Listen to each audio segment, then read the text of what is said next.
तो पिछले क्लास में हमने पढ़ा था किसी भी कितने टाइप का फोर्स होता है, ठीक है। जैसे कि सबसे इम्पोर्टेंट है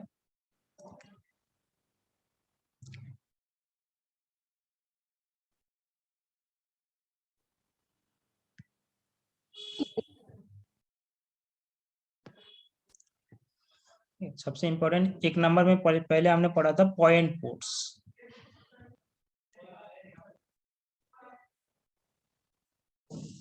पॉइंट फोर्स, ठीक है। तो पॉइंट फोर्स क्या है? मान लो एक बीम है, बीम के ऊपर बहुत सारी ऐसे फोर्स काम कर रहा है, ठीक है। किसी भी एक पॉइंट में काम कर रहा है, 10 kilo Newton, 10 kilo Newton, 12 kilo Newton और मान लो 15 किलो न्यूटन, ठीक है। ये भी इधर से सपोर्ट वॉल के साथ सपोर्ट दे रखा है, और ये मान लो ये 1 मीटर, और ये मान लो ये 2 मीटर, और ये मान लो ये 3 मीटर, ठीक है। तो इस तरह का पॉइंट फोर्स हो जाता है। तो कोई बता सकता है व्हाट इज द मोमेंट इस पॉइंट में? मान लो ये ए पॉइंट है, ए पॉइंट में कितना मोमेंट जनरेट करेगा? ये 3 फोर्स है, ठीक है। 3 फोर्स से ए पॉइंट में कितना मोमेंट जनरेट होगा, कोई बता सकता है? तो ए पॉइंट में मोमेंट जनरेट होगा जनरली, पहला force 10 kilo newton into distance A point से, पहला फोर्स का डिस्टेंस 1 मीटर, प्लस दूसरी फोर्स का 12 किलो न्यूटन इंटू दूसरी फोर्स का डिस्टेंस है 2 मीटर, प्लस तीसरी फोर्स का 15 किलो न्यूटन इंटू 3 मीटर।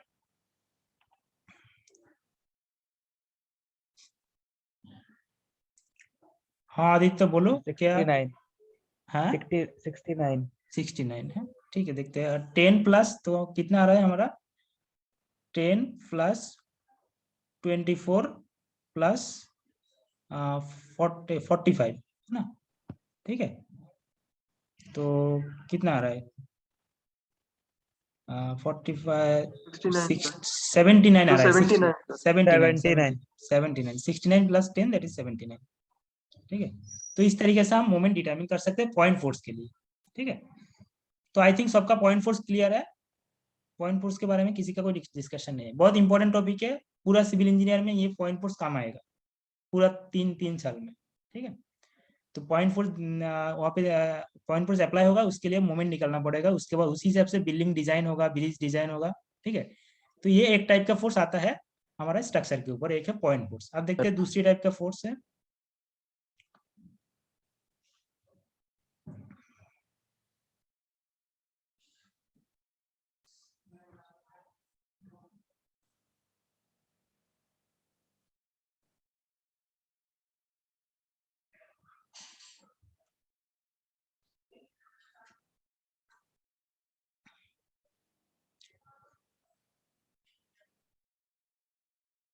दूसरा फोर्स हमारा डिस्ट्रीब्यूटेड फोर्स।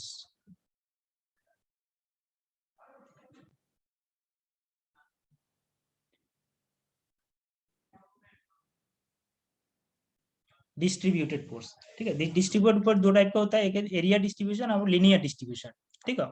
तो हम लीनियर फोर्स के बारे में ज्यादा डिस्कशन करेंगे, ठीक है। सरफेस फोर्स के बारे में अभी हम डिस्कशन नहीं करेंगे, हम लीनियर फोर्स। तो लीनियर फोर्स में दो टाइप का आता है, एक होता है यूडीएल। यूडीएल हमने पिछले दिन पिक्चर देखा था, और 2 नंबर यूबीएल, बीएल। तो यूडीएल कैसे आता है? यूडीएल देखने में इसी टाइप का आता है, ठीक है। ये एक मान लो एक बीम है, ठीक है, इसके ऊपर ऐसे करके यूनिफॉर्मली डिस्ट्रीब्यूटेड फोर्स आता है, ठीक है। तो इसका अगर हम फिगर में देखा था, फिगर में देखने में इस टाइप का आता है, दिखाते हैं।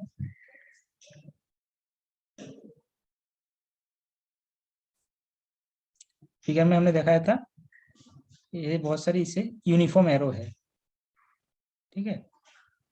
इसे कहते हैं यूनिफॉर्मली डिस्ट्रीब्यूटेड लोड, बहुत इंपॉर्टेंट लोड है। जैसे पॉइंट लोड आता है, किसी भी आरए बीम में यूनिफॉर्मली यूडीएल आता है, यूनिफॉर्मली डिस्ट्रीब्यूटेड लोड, इसका नाम है यूडीएल, ठीक है। तो इसका मैग्नीट्यूड कैसे डिटरमिन करते हैं? हम पर मीटर में कितना लोड है, पर मीटर में कितना लोड है वो हम डिटरमिन करते हैं, ठीक है। पर मीटर में कितना लोड है वो हम डिटरमिन करते हैं। तो इसको जनरली हम लिखते हैं, मान लो 3 किलो न्यूटन पर मीटर, या 2 किलो न्यूटन पर मीटर, या 300 न्यूटन पर मीटर, 400 न्यूटन पर मीटर। तो 1 मीटर में कितना डिस्टेंस है, एक मीटर में कितना लोड अप्लाई हो रहा है, उसी हिसाब से हम यूनिफॉर्मली डिस्ट्रीब्यूटेड लोड को डिफाइन करते हैं। ठीक है, इसका नाम है uniformly distribute, you for uniform, D for distribution, L for load, uniformly distributed load. ठीक है, तो आप हम एग्जांपल लेते हैं। ठीक है,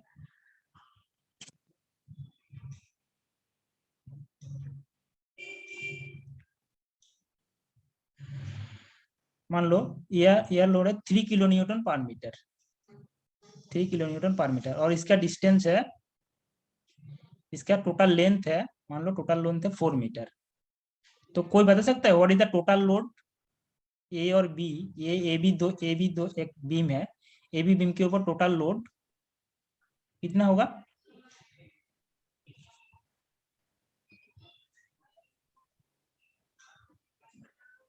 टोटल लोड कितना होगा? 1 मीटर में 3 किलो न्यूटन अप्लाई हो रहा है, तो 4 मीटर में कितना न्यूटन अप्लाई होगा, कितना किलो न्यूटन अप्लाई होगा? हाँ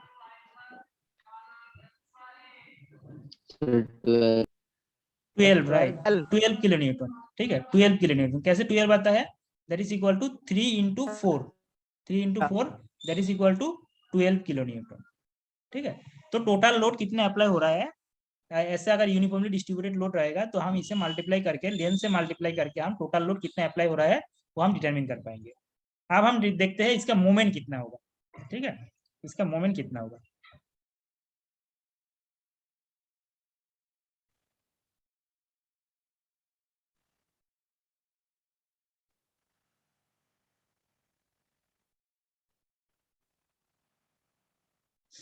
ठीक है, ए पॉइंट के रेस्पेक्ट में हम मोमेंट लेंगे। कोई बता सकता है मोमेंट कितना होगा? मोमेंट अबाउट ए। ठीक है, ए पॉइंट के रेस्पेक्ट में हम मोमेंट ले रहे हैं, तो मोमेंट के लिए हमें क्या, टोटल लोड हमें कितना आ रहा है? 12 kilo Newton, 12 kilo Newton into distance. अब हम कितना डिस्टेंस लेंगे? ठीक है, ये तो यूनिफॉर्मली पॉइंट लोड के तो हम कह सकते हैं कि पॉइंट टू पॉइंट जो डिस्टेंस है वो ले सकते हैं, लेकिन यूनिफॉर्मली डिस्ट्रीब्यूट के लोड के लिए हम डिस्टेंस कितना लेंगे मोमेंट के लिए? तो डिस्टेंस होगा मिड पॉइंट, सीजी। ठीक है, सेंटर ऑफ ग्रेविटी जो पॉइंट है, सीजी पॉइंट, तो ये है मिड पॉइंट। जो यूनिफॉर्मली लोड है उसका मिड पॉइंट हम लेंगे एज ए, हम कंसीडर करेंगे मिड पॉइंट में सीजी में सारा लोड अप्लाई हो रहा है। ठीक है, सीजी में सारा लोड अप्लाई हो रहा है, इसी हिसाब से हम यहाँ पे लेंगे। तो यहाँ पे सीजी कितना, मान लो मिड पॉइंट आ रहा है। ठीक है, मिड पॉइंट 2 मीटर, 4 मीटर का मिड पॉइंट 2 मीटर, तो हम मोमेंट के लिए यहाँ पे 2 मीटर अप्लाई करेंगे।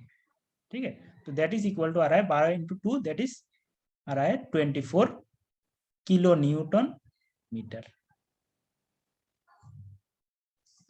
क्लियर सबको? कैसे यूनिफॉर्मली डिस्ट्रीब्यूटेड लोड के लिए मोमेंट निकलते हैं?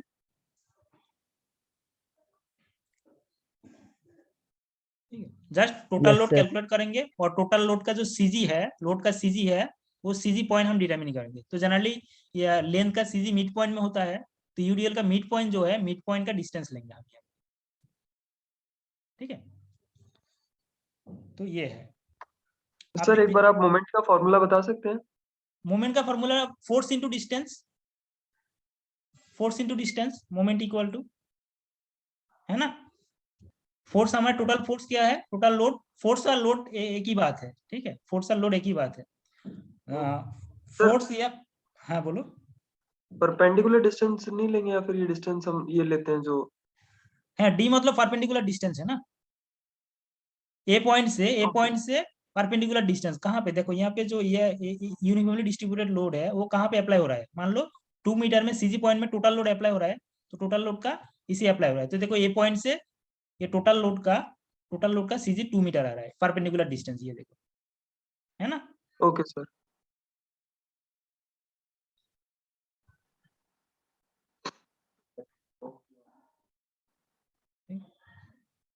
इसमें सीखने के बाद ये है जो टोटल हम यूनिफॉर्मली डिस्ट्रीब्यूटेड के मोमेंट कैसे निकलते हैं। ठीक है, टोटल लोड डिटरमिन करेंगे, उसके बाद point of application of total load. ठीक है, तो point of application total load के लिए जनरली यूडीएल का जो यूनिफॉर्मली डिस्ट्रीब्यूटेड का मिड पॉइंट है, मिड पॉइंट से वो टोटल लोड अप्लाई होता है। ठीक है, 12 किलो न्यूटन। तो ये टोटल लोड ए पॉइंट से परपेंडिकुलर डिस्टेंस क्या है, 2 मीटर, मिड पॉइंट में होता है। ठीक है, सीजी मिड पॉइंट में रहता है, लेंथ का सीजी मिड पॉइंट में रहता है। ठीक है, तो इसीलिए यहाँ पे 12 into 2 that is 24 kilo newton metre. बहुत इंपॉर्टेंट है, हर जगह में सिविल इंजीनियर में काम आता है। जब भी कोई डिजाइन करोगे यूनिफॉर्मली डिस्ट्रीब्यूटेड लोड आएगा ही आएगा। ठीक है, तो आप थोड़ा बहुत एक एग्जांपल कर लेते हैं, दोनों फोर्स को कंबाइन करके। ठीक है, थोड़ा कैलकुलेटर निकल के रखो, एक प्रॉब्लम करना है, मैं प्रॉब्लम दे रहा हूँ। ठीक है, मान लो एक सपोर्ट है। ठीक है, सपोर्ट के साथ एक बीम है। ठीक है, बीम का ये यूनिफॉर्म डिस्ट्रीब्यूटेड ऐसे डिपेंड होता है। ठीक है, तो इतना सारा एरो हम ये नहीं करते। ठीक है, इसका मान लो 2 किलो न्यूटन पर मीटर, और इसका टोटल डिस्टेंस मान लो यहाँ पे 3 मीटर, 3 मीटर। और इस पॉइंट में, एक पॉइंट लोड अप्लाई हो रहा है, इस पॉइंट में यह मान लो 10 किलो न्यूटन अप्लाई हो रहा है, और दूसरी पॉइंट में और एक दूसरा 20 किलो न्यूटन अप्लाई हो रहा है। ठीक है, 20 किलो न्यूटन अप्लाई हो रहा है, और ये दोनों का डिस्टेंस मान लो यहाँ पे 2 मीटर। ठीक है, तो हमें मान लो यहाँ पे ए पॉइंट है, ए पॉइंट में मोमेंट कितना आ रहा है वो डिटरमिन करना है। ठीक है, मोमेंट और टोटल लोड कितना आ रहा है, टोटल लोड डिटरमिन करना है, टोटल लोड, और हमें डिटरमिन करना है मोमेंट अबाउट ए, ये कितना होगा, टोटल लोड कितना होगा, मोमेंट अबाउट कितना होगा। ठीक है, थोड़ा बताओ मुझे, टोटल लोड कितना है और मोमेंट कितना है। Sir 130 kilo Newton.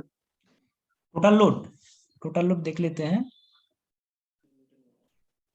130 total Newton कैसे आ रहा है, यहाँ पे 2 किलो न्यूटन पर मीटर आ रहा है ना।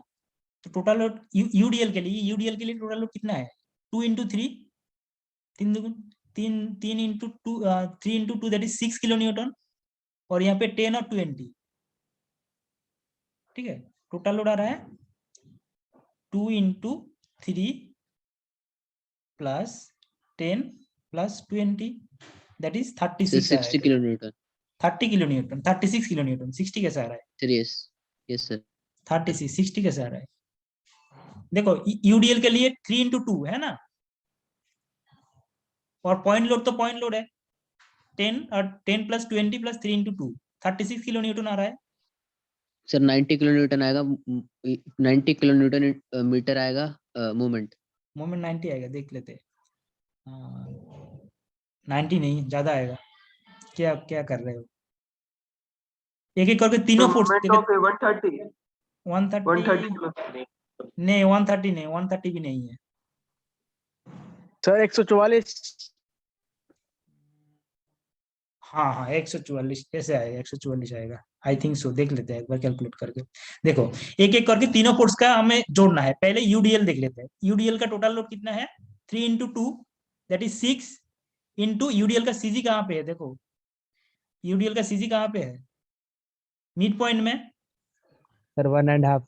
1.5, 1.5, 1.5 हो गया यूडीएल के लिए, प्लस अब देखो, अब ये पे देखो हम प्लस क्यों ले रहे हैं, सारा मोमेंट एक ही डायरेक्शन में काम कर रहा है, तो सब सारा फोर्स डाउनवर्ड है, तो सब कुछ क्लॉकवाइज मोमेंट क्रिएट कर रहा है, इसीलिए हम प्लस ले रहे हैं।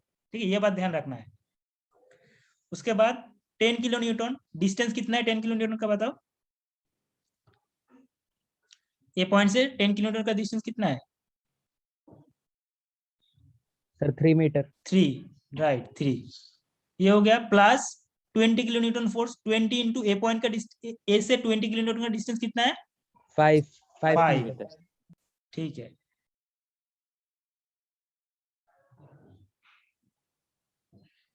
तो देखो that is equal to 1.5 into 6 मतलब 9 है ना, 9 प्लस 30 प्लस 100 इक्वल टू आ रहा है 139 आ रहा है, 139 आ रहा है, 139 आ रहा है।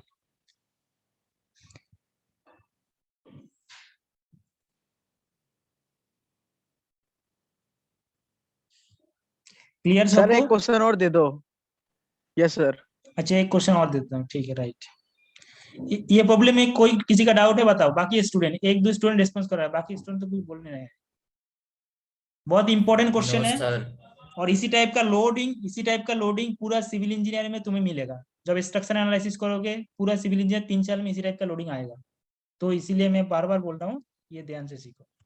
और एक प्रॉब्लम मैं दे देता हूँ। मान लो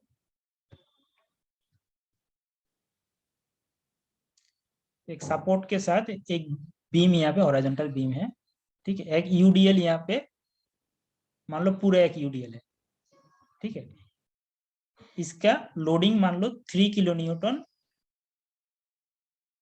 पर मीटर, और इसके ऊपर बहुत सारी पॉइंट लोड है मान लो।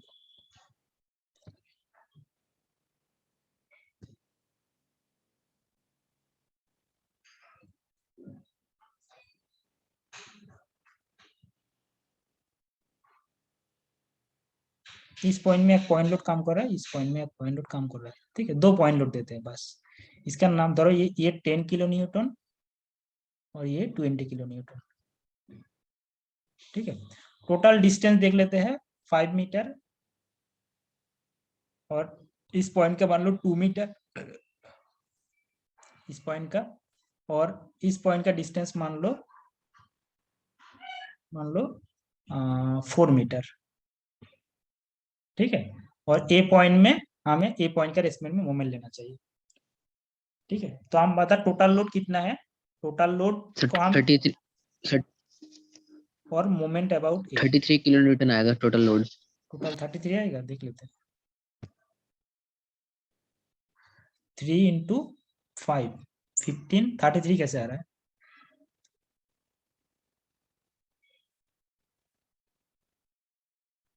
मल्टीप्लाई ठीक से करो। 3 किलो न्यूटन पर मीटर, टोटल लेंथ के ऊपर 5 मीटर, तो कितना लोड आ रहा है, यूडीएल कितना आ रहा है। Total load equal to UDL है ना, यूडीएल प्लस पॉइंट लोड, है ना। ठीक से कैलकुलेट करो। सर 45 आएगा, 45 किलो न्यूटन। बाकी स्टूडेंट कर लो एक बार।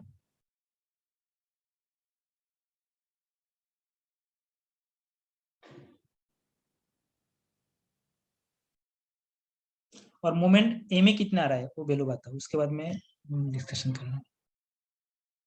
यस सर 45 आएगा। 45 आएगा, ठीक है। देख लेते हैं 45 बोल रहा है। और मोमेंट कितना आ रहा है बताओ। निकाल रहा हूँ सर 2 मिनट। निकालो।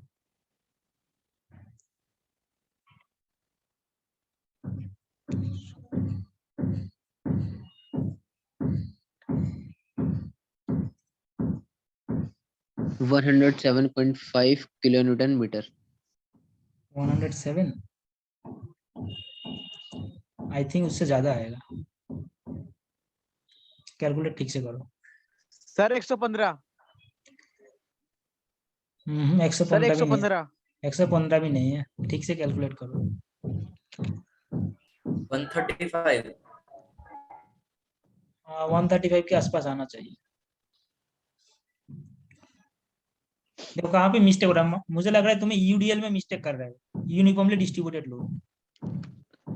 यूडीएल के लिए देखो यहाँ पे टोटल लोड, यूडीएल के लिए पहले टोटल यूडीएल का intensity, load intensity into UDL का लेंथ, टोटल लेंथ, ये दोनों मल्टीप्लाई करोगे तो क्या आएगा, टोटल यूडीएल आएगा, into distance, Yes, sir. CG distance. CG कितना, सीजी हाफ आएगा, लेंथ का हाफ आएगा, दैट इज 5/2, है ना। प्लस आ रहा है 20 इंटू 4 प्लस 10 इंटू 2,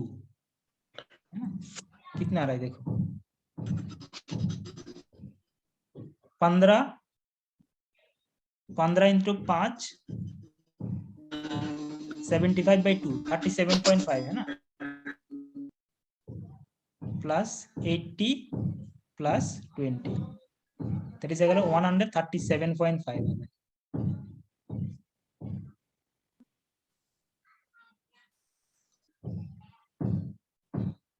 समझ में आया।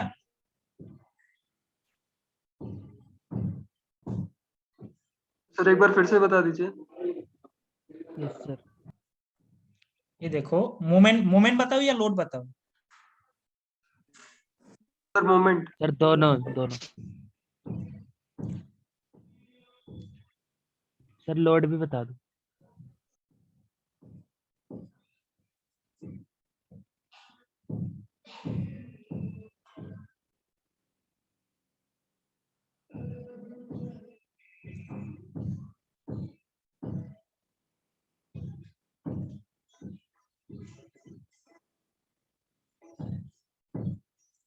देखो लोड के लिए पहले तीनों load, total load equal to UDL plus point load आएगा,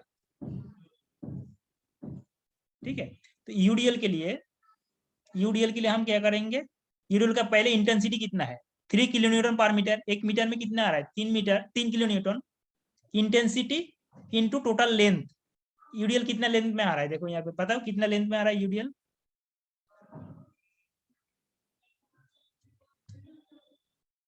देखो यूडीएल कितना लेंथ के ऊपर है, फिगर में देखो ना।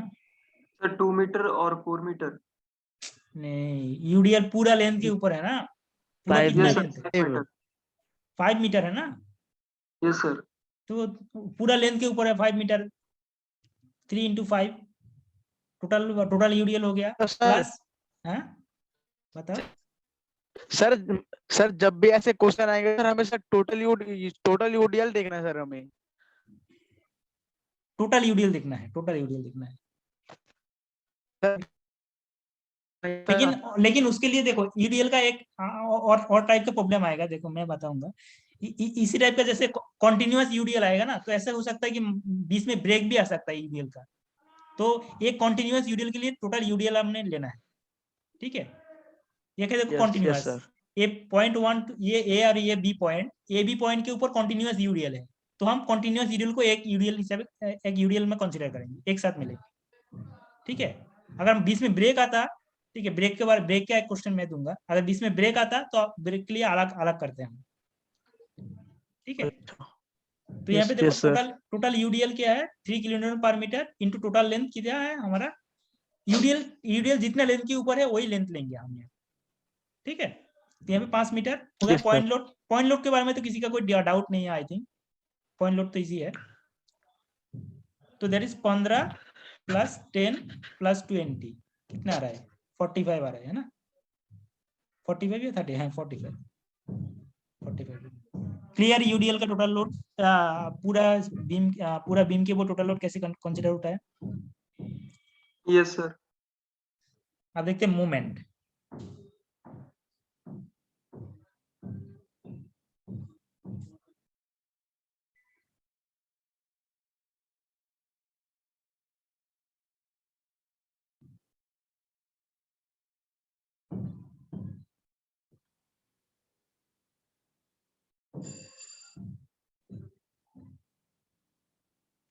मूवमेंट के लिए हम क्या करेंगे, मूवमेंट के लिए पहले पॉइंट लोड का मूवमेंट ले लेते हैं, 10 into 2 plus 20 into 4, point load का हो गया, दोनों पॉइंट लोड का मूवमेंट हो गया। आप यूडीएल का मूवमेंट लेते हैं, यूडीएल का पहले total load into CG distance होगा, लोड का सीजी डिस्टेंस, ठीक है, ए पॉइंट के रेस्पेक्ट में सीजी डिस्टेंस होगा, तो टोटल लोड हमारा 3 into 5, 3 kilo newton into 5 metre length into CG distance, 5 metre का सीजी डिस्टेंस क्या होगा, 5/2 होगा, है ना। Yes sir. 5/2 होगा, 20 में होगा, सीधी लेंथ का सीजी डिस्टेंस 20 में होता है, ठीक है। तो दैट इज, इसमें कैलकुलेट करोगे तो आंसर आ जाएगा, ये तो बस कैलकुलेशन 20 प्लस सर ये 5/2 कैसे आएगा और बताना सर दोबारा एक बार। 5/2 सीजी डिस्टेंस है, ये जो टोटल 5 मीटर के ऊपर लेंथ है ना, 5 मीटर के ऊपर यूडीएल काम कर रहा है, तो 5 मीटर में 5 मीटर का सीजी डिस्टेंस क्या होगा, ठीक है, आधा पॉइंट में होता है ना, 20 में होता है सीजी डिस्टेंस, सर 20 में होता है, इसलिए 5/2 कर दिया हमने,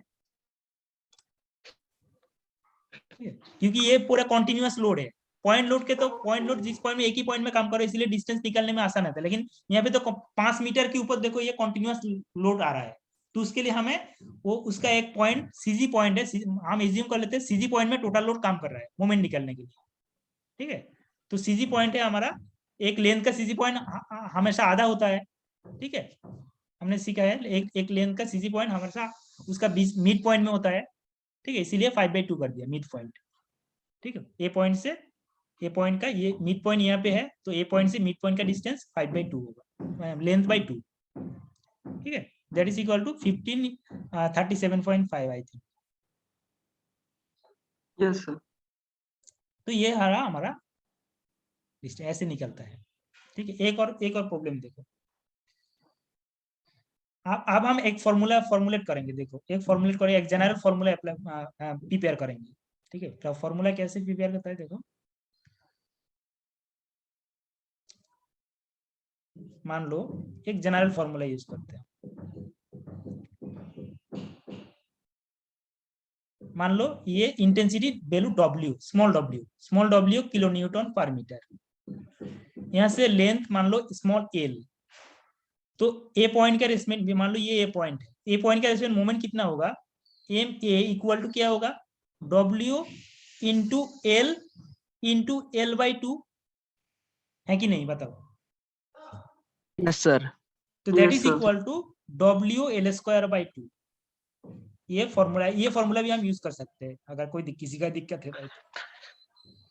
एम किसी भी कॉन्टिन्यूअस मोमेंट का ए पॉइंट से मोमेंट होगा, किसी भी एंड में मोमेंट होगा WL²/2,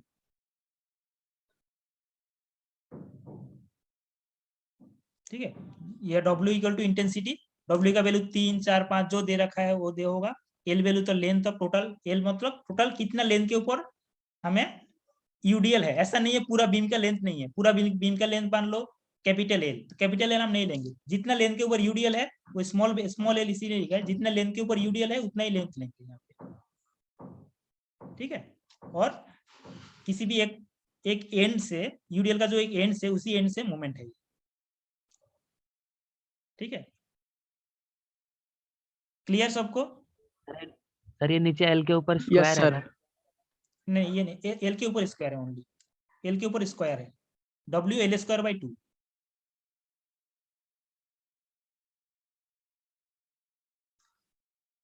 कोई किसी का डाउट हो तो बताओ। आप मुझे एक बात बताओ, और एक केस देते हैं हम।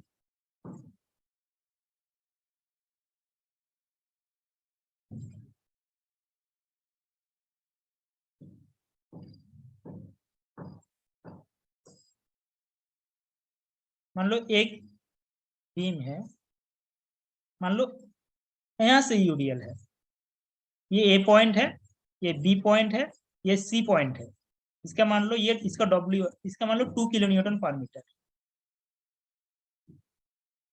अब यहाँ से बी पॉइंट का डिस्टेंस मान लो 2 मीटर, और पूरा A to C डिस्टेंस मान लो 5 मीटर। अब इसका मोमेंट कितना होगा, ए पॉइंट के रेस्पेक्ट में मोमेंट निकलना है, हमें ए में निकलना है।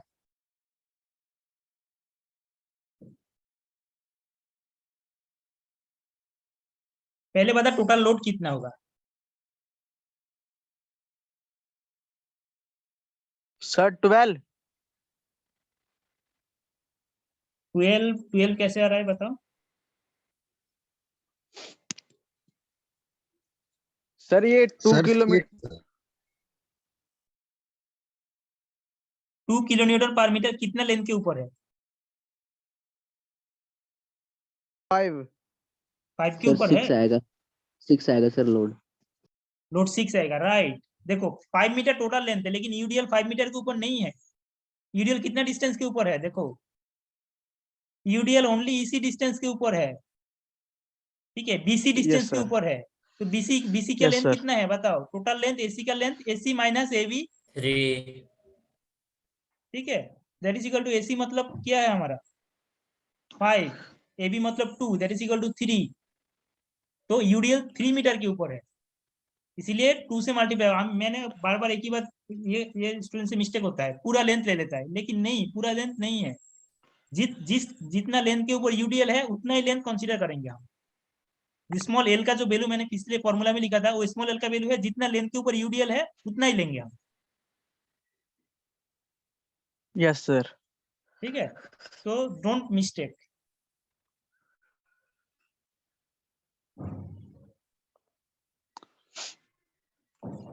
ठीक, आप बताओ मोमेंट कितना होगा?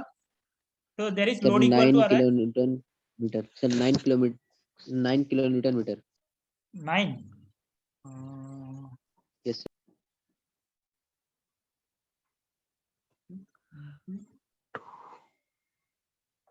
नहीं 9 नहीं होगा, मिस्टेक कर रहे हो। सर 1 मिनट रुक जाओ, 1 मिनट थोड़ा सर। ध्यान से करो, पूरा लेंथ के ऊपर यूडीएल नहीं है, ये बात को कंसीडर करना पड़ेगा।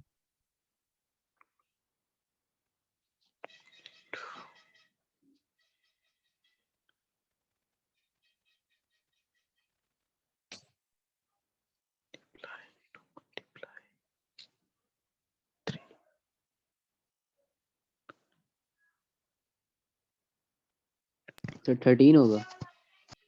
पहले बताओ यूडीएल का सीजी डिस्टेंस कहाँ पे होगा? सीजी डिस्टेंस का डिस्टेंस ए पॉइंट से सीजी का देखो बीसी का मिड पॉइंट में होगा सीजी।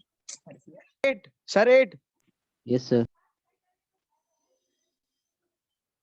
बीसी सर का 8 मिड पॉइंट, हाँ बोलो। सर 8 है इसका आंसर। 8 तो नहीं होगा, 8 से ज्यादा होगा। देखो बीसी का मिड पॉइंट में ये सीजी होगा, ठीक है। हम यूडीएल को Yes, पॉइंट sir. लोड से ये कर सकते हैं, रिप्लेस कर सकते हैं। पॉइंट लोड कितना आ रहा है? देखो यूडीएल का पूरा पॉइंट लोड 6 किलो न्यूटन आ रहा है। टोटल लोड कितना आ रहा है? टोटल बीसी का जो यूडीएल है, टोटल लोड 6 किलो न्यूटन। तो हम क्या कर सकते हैं, पूरा यूडीएल को पॉइंट लोड से रिप्लेस कर सकते हैं। ये बीसी का मिड पॉइंट है ये, ठीक है। तो मतलब बी टू मिड पॉइंट का डिस्टेंस क्या है? बी पॉइंट से मिड पॉइंट का डिस्टेंस कितना होगा? देखो बताओ। 1.5 1.5 राइट, 1.5। 1.5 टोटल 3 है, 3 मिड पे 1.5। अब बताओ ए पॉइंट से ये 6 किलो न्यूटन का डिस्टेंस कितना होगा? 3.5। 3.5। अब बताओ मोमेंट कितना हो रहा है? Yes. मोमेंट कितना हो रहा है? 6 इंटू डिस्टेंस कितना 3.5 बताओ? 3.5। तो कितना आ रहा है देखो? सर 9 21 किलोन्यूटन पर मीटर। 21 21 आ रहा है ना? 21 21 किलो न्यूटन मीटर। बताओ आप क्लियर हुआ है यूडीएल? सर एक बार हाँ, रिपीट yes, कर sir. सकते हो? कौन सी बात रिपीट करना है बताओ? सर ये 1.5 ये सर समझ नहीं आया सर, ये वाला है। 1.5 डिस्टेंस। हाँ ये सर ये समझ नहीं आया सर मुझको एक बार। देखो हमारा बीसी लेंथ के ऊपर यूडीएल है यस ना? सर। बीसी लेंथ के ऊपर है पहले तो। पूरा यूडीएल का सीजी पॉइंट कितना होगा? कहाँ पे होगा? मिड पॉइंट में होगा। बीसी का मिड पॉइंट में सीजी पॉइंट होगा, है कि नहीं? बताओ। Yes sir. तो बीसी का यस मिड सर। पॉइंट मान लो यहाँ पे है, तो बी पॉइंट से बीसी का मिड पॉइंट का डिस्टेंस कितना होगा? बी पॉइंट से बीसी का मिड पॉइंट डिस्टेंस 3 कितना होगा? 3/2। 3/2 होगा, yes sir. That is equal to 1.5 metre होगा, यस सर है आ कि गया नहीं? सर। ठीक है। यस सर तो यस अब सर। ये 6 किलो न्यूटन और ए पॉइंट से पूरा 6 किलो न्यूटन डिस्टेंस क्या है? यहाँ पे 2.5, यहाँ पे 2, सॉरी यस सर। 1.5 और 2 प्लस 1.5 टोटल डिस्टेंस। ये जो ये टोटल डिस्टेंस 2 प्लस हाँ 1.5 है ना? दैट इज इक्वल टू हाँ 3.5। तो मोमेंट कितना आ रहा है? M about A equal to total load distance kilo newton metre. बताओ आप क्लियर हुआ है? यस सर आ गया सर। बाकी स्टूडेंट, ऑल स्टूडेंट्स बताओ, कोई किसी का क्वेश्चन हो तो बताओ, बहुत इंपॉर्टेंट टॉपिक है। सर पूरे डिस्टेंस को प्लस करके उसका हाफ भी तो ले सकते हैं सीजी के लिए। सीजी के लिए ओनली जो जिस डिस्टेंस के ऊपर यूडीएल है उसी डिस्टेंस को हाफ करना है। तुम यहाँ पे अगर 5 का हाफ करोगी तो 2.5 आएगा, वो नहीं है। 5 का हाफ नहीं कर सकते तुम, ठीक है। जितना डिस्टेंस के ऊपर यूडीएल है उतना डिस्टेंस को हाफ करना है। क्लियर? मतलब पूरी बीम का हाफ ना? नहीं, पूरी बीम का हाफ नहीं है। पूरा बीम का हाफ नहीं है, ओनली जितना डिस्टेंस का ऊपर यूडीएल है उतना डिस्टेंस का हाफ होगा।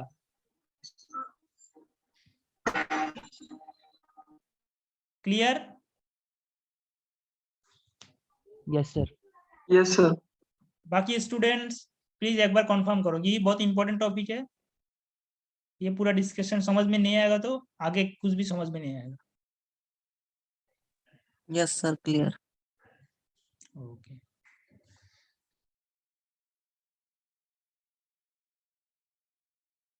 आप एक और प्रॉब्लम का आंसर बताओ। एक और प्रॉब्लम देता हूँ, ठीक है, देखते हैं कितना क्लियर हुआ है।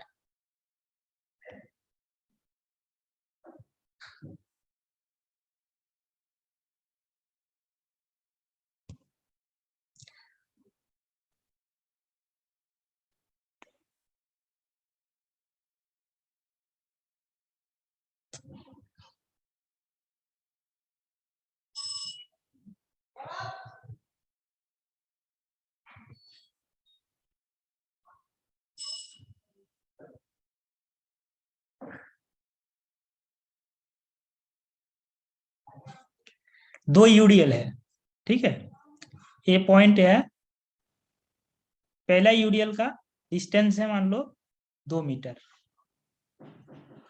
और दूसरा यूडीएल का डिस्टेंस है मान लो 1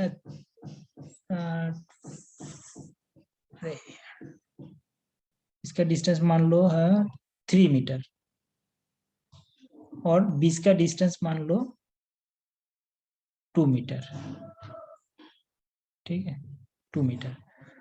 तो अब हमें निकालना है मोमेंट, और इसका वैल्यू मान लो 2 किलो न्यूटन पर मीटर, और इसका वैल्यू मान लो 3 किलो न्यूटन पर मीटर, ठीक है। अब मुझे बता टोटल लोड कितना आएगा बीम के ऊपर, और यूडीएल कितना आएगा, मोमेंट कितना आएगा ए पॉइंट के रिस्पेक्ट में। और ये दोनों पॉइंट को हम नाम देते हैं बी पॉइंट, सी पॉइंट और डी पॉइंट। तो समझने की आसानी होगी समझने में।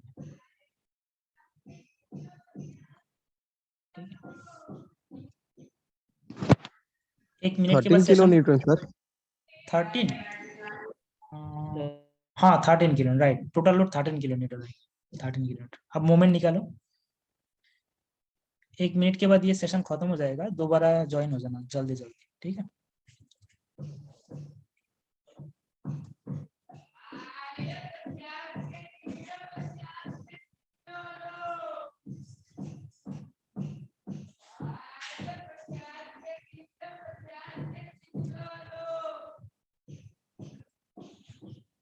मोमेंट है 53.5 किलोमीटर पर मीटर। सर मोमेंट है 35.5 किलो न्यूटन मीटर। मैं एक बार ड्रॉ कर लेता हूँ, क्या प्रॉब्लम था एक बार ड्रॉ कर लेता हूँ, उसके बाद देखते हैं कितना आ रहा है।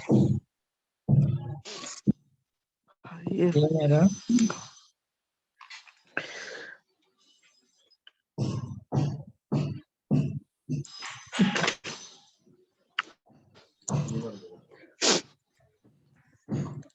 ए टू बी डिस्टेंस था 2 मीटर आई थिंक, उसके बाद भी 2 मीटर था, हाँ और सीडी था I think yes sir 3 metre था या 5 मीटर था, 3 मीटर। सर 3 था, और पहले का इंटेंसिटी कितना था, 2 किलो न्यूटन था शायद आई थिंक, 2 किलोमीटर। हाँ 2 किलो न्यूटन पर यस मीटर। और सेकंड यूडीएल का ये था इंटेंसिटी 3 था I think. 3 yes kilo sir. Newton पर मीटर। हाँ, तो टोटल लोड हमारा आ रहा है, टोटल लोड एल आ रहा है हमारा 2 × 2 35 प्लस 3 × 3, यस सर, ये टोटल लोड आ रहा है, तो दैट इज इक्वल टू 13 आ रहा है ना। 13 किलो न्यूटन। है। और मोमेंट एयर अबाउट कैसे ए ही आ रहा है, इसके एक्सप्रेशन WL²/2 हम कर सकते हैं। तो पहले पहले पहले पहले यूडीएल का एक नंबर का हम कंसीडर करते हैं, एक नंबर का 2 × 2 × 2/1 है ना।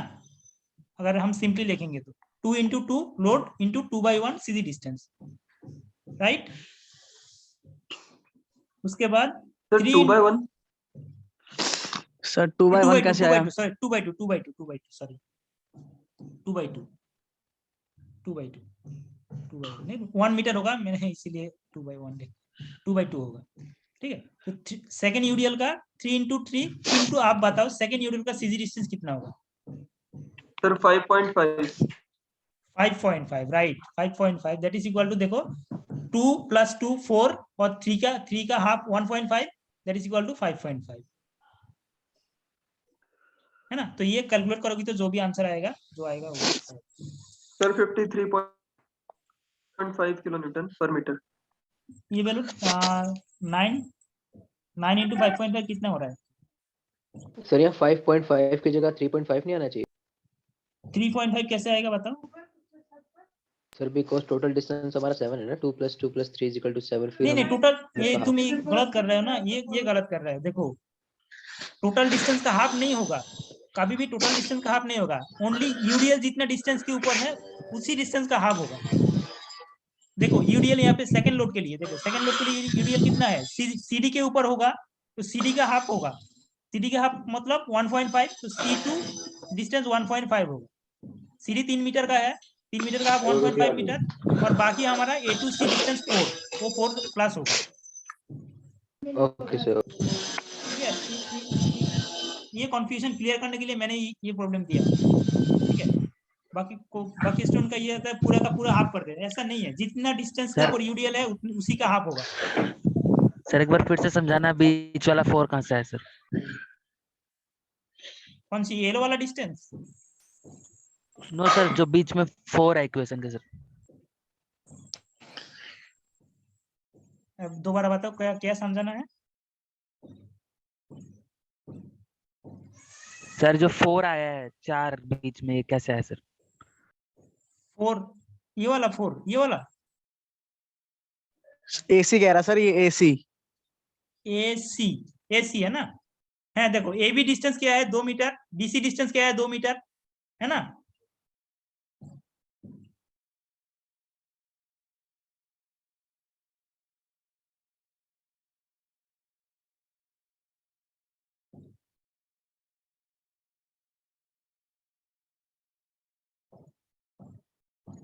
देखो AB कितना डिस्टेंस है, AB equal to 2 metre, AC equal to 2 metre, तो AC sorry BC equal to 2 metre. AC equal to कितना आ रहा है देखो, AC equal to AB plus BC equal to 2 + 2 equal to 4 metre, right. आप मान लो CD का, CD में यूडीएल है तो CD यूडीएल का CG कौन सी पॉइंट पे, CD का मिड पॉइंट होगा, है कि नहीं। यहाँ पे कोई मिड पॉइंट होगा, तो C से मिड पॉइंट का डिस्टेंस कितना है, C टू मिड पॉइंट का डिस्टेंस 3/2 होगा, 3/2 दैट इज इक्वल टू 1.5। तो आप बताओ ये जो ये है, ये जो यूडीएल का मिड पॉइंट है जहां पे टोटल लोड काम कर रहा है, तो ए पॉइंट से टोटल लोड का डिस्टेंस कितना होगा, A to C होगा AC प्लस C2, मान लो ये E पॉइंट है, मिड पॉइंट E मान लेते हैं, C2 E होगा CE that is equal to AC 4 metre हमने निकाला, प्लस CE होगा 1.5 दैट इज इक्वल टू 5.5।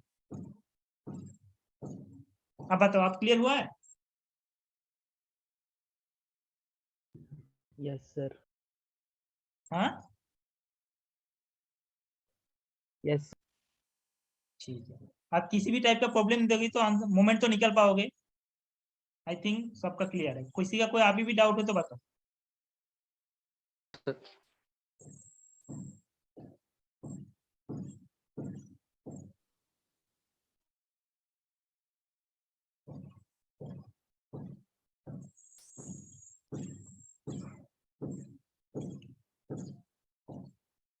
ठीक, तो सरफेस पे बॉडी फोर्स।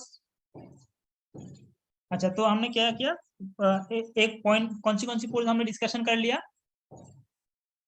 ठीक है, तो आज इस कोर्स के लिए यूडीएल ही रहने दो, यूबीएल के लिए और भी कंप्लीट हो जाएगा, वो अभी जरूरत नहीं है, वो बाद में जब स्ट्रक्चरल मैकेनिक्स पढ़ाएंगे नेक्स्ट सेमेस्टर में तब सिखाएंगे, अभी यूडीएल ही रहने दो। तो पॉइंट लोड हो गया, 2 नंबर में यूडीएल हो गया। ठीक है, ये मान लो ये अप्लाइड लोड है। 2 टाइप का लोड होता है, एक होता है अप्लाइड लोड, एक होता है हमारा नॉन अप्लाइड लोड। तो अप्लाइड लोड में हम 2 ही फोर्स का मेनली डिस्कशन करेंगे, पॉइंट लोड और यूडीएल, जो हमने ऑलरेडी डिस्कशन कर लिया। पॉइंट लोड के लिए कैसे मोमेंट निकलता है और यूडीएल के लिए कैसे मोमेंट निकलता है। ठीक है, और नॉन अप्लाइड फोर्स में 2 टाइप का फोर्स आता है। नॉन अप्लाइड फोर्स में एक नंबर में आता है सेल्फ वेट,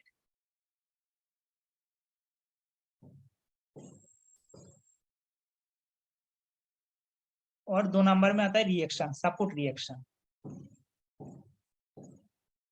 ठीक है, सेल्फ वेट बॉडी का अपना अपना वेट होता है, उसे सेल्फ वेट कहता है। बॉडी का अपना अपना वेट होता है, उसे सेल्फ वेट कहता है। और रिएक्शन है, एक बॉडी दूसरे बॉडी के ऊपर अगर रहेगा, सपोर्ट के ऊपर रहेगा, तो सपोर्ट क्या करेगा, बॉडी के ऊपर एक फोर्स अप्लाई करेगा, that is reaction force, Newton third law. ठीक है, न्यूटन थर्ड लॉ। ठीक है, मान लो एक बॉडी, यहाँ पे एक सरफेस है, तुम एक सरफेस के ऊपर कोई भी एक इंसान मान लो ये सरफेस के ऊपर खड़ा हुआ है। ठीक है, कोई भी मान लो सरफेस के ऊपर खड़ा हुआ है, तो सरफेस क्या करेगा, एक फोर्स अप्लाई करेगा, तभी वो खड़ा हो पाएगा। अगर सपोर्ट कोई रिएक्शन नहीं देगा तो वो खड़ा नहीं हो पाएगा। ठीक है, तो इसे कहते हैं सपोर्ट रिएक्शन, रिएक्टिव फोर्स। तो मेनली ये 4 टाइप का फोर्स हम यहाँ पे जब भी प्रॉब्लम करेंगे, ये 4 टाइप का फोर्स हम एनालिसिस करेंगे। ठीक है, जैसे सेल्फ वेट, देखो self weight equal to mg होता है, w equal to mass into acceleration. ठीक है, कोई भी बॉडी का सेल्फ वेट अगर हम निकलते हैं, सेल्फ वेट के लिए क्या करते हैं, W इक्वल टू बॉडी का जो मास है इंटू जी। मान लो 1 kg का कोई बॉडी है तो 1 kg इंटू जी 9.81 मीटर पर second square, that is equal to 9.81 newton. ठीक है, न्यूटन। तो ऐसे करके हम किसी भी बॉडी का सेल्फ वेट हम निकाल सकते हैं।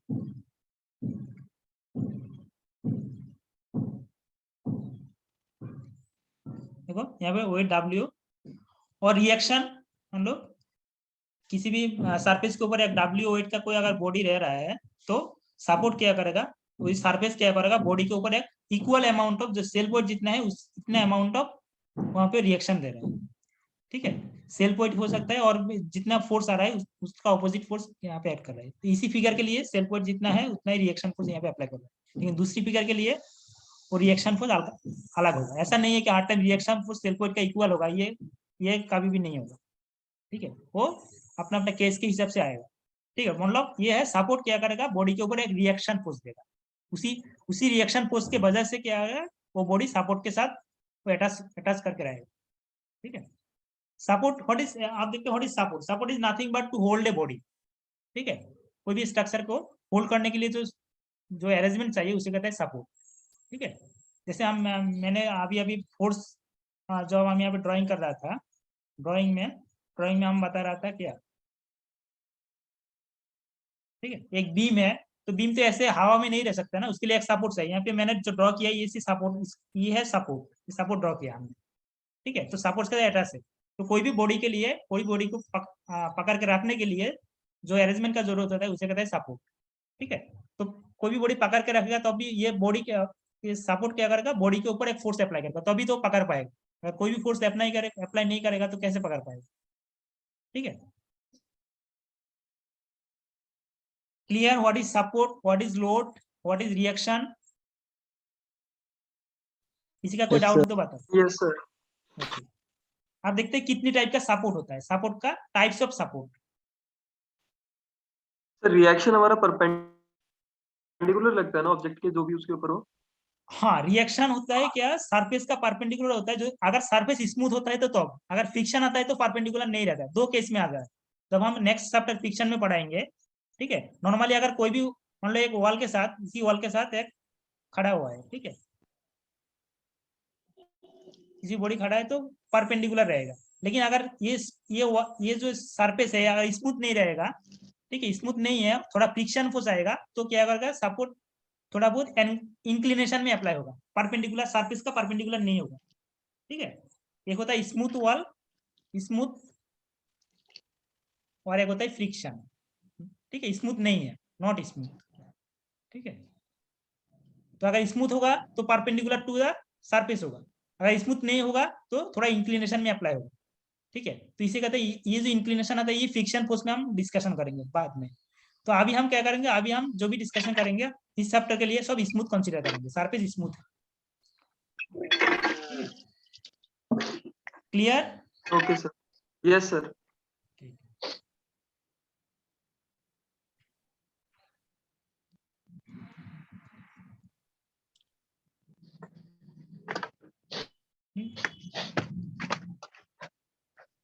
तो ये जो मैंने बीम के बारे में बात कर रहा था, व्हाट इज बीम? बीम का एक डेफिनेशन है। बीम का डेफिनेशन यहाँ पे देखो, a beam is a structural member, beam is a structural member having length larger than the 2 dimension. ठीक है, बीम का लेंथ ज्यादा है, लेकिन जो क्रॉस सेक्शन है, क्रॉस सेक्शन के रेस्पेक्ट में लेंथ ज्यादा है। आपने अपना घर में देख पाओगे, बीम के ऊपर ही जो छाद है, छाद बीम के ऊपर अटैच हो रहा है। बीम के ऊपर बीम का मेन काम है छाद को जो है और सपोर्ट देना है।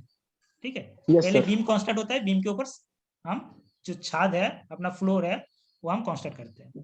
ठीक है, तो बीम का अगर कोई डेफिनेशन पूछे, बीम इज स्ट्रक्चरल मेंबर, ठीक है, having length larger than 2 other dimension. ठीक है, और इसको बीम को सपोर्ट करने के लिए कॉलम का जरूरत होता है। ठीक है, तो देखो अपना जब घर बनाते हैं, पहले कॉलम कांस्टेंट होता है, कॉलम के ऊपर हॉरिजॉन्टल मेंबर जो बीम कांस्टेंट होता है, बीम के ऊपर हमारा जो सरफेस कौन कलम कि धोए वाला मुलायम दी हो, काड़ा ना तो मुलायम तिलकुल वो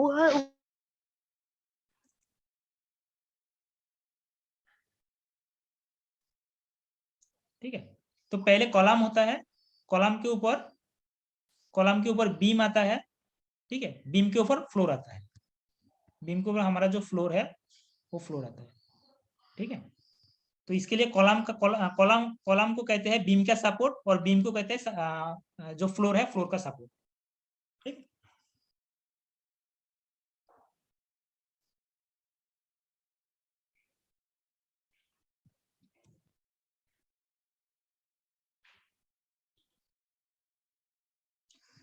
अब देखते हैं टाइप्स ऑफ सपोर्ट, कितनी टाइप का सपोर्ट हम जनरली कंसीडर करते हैं।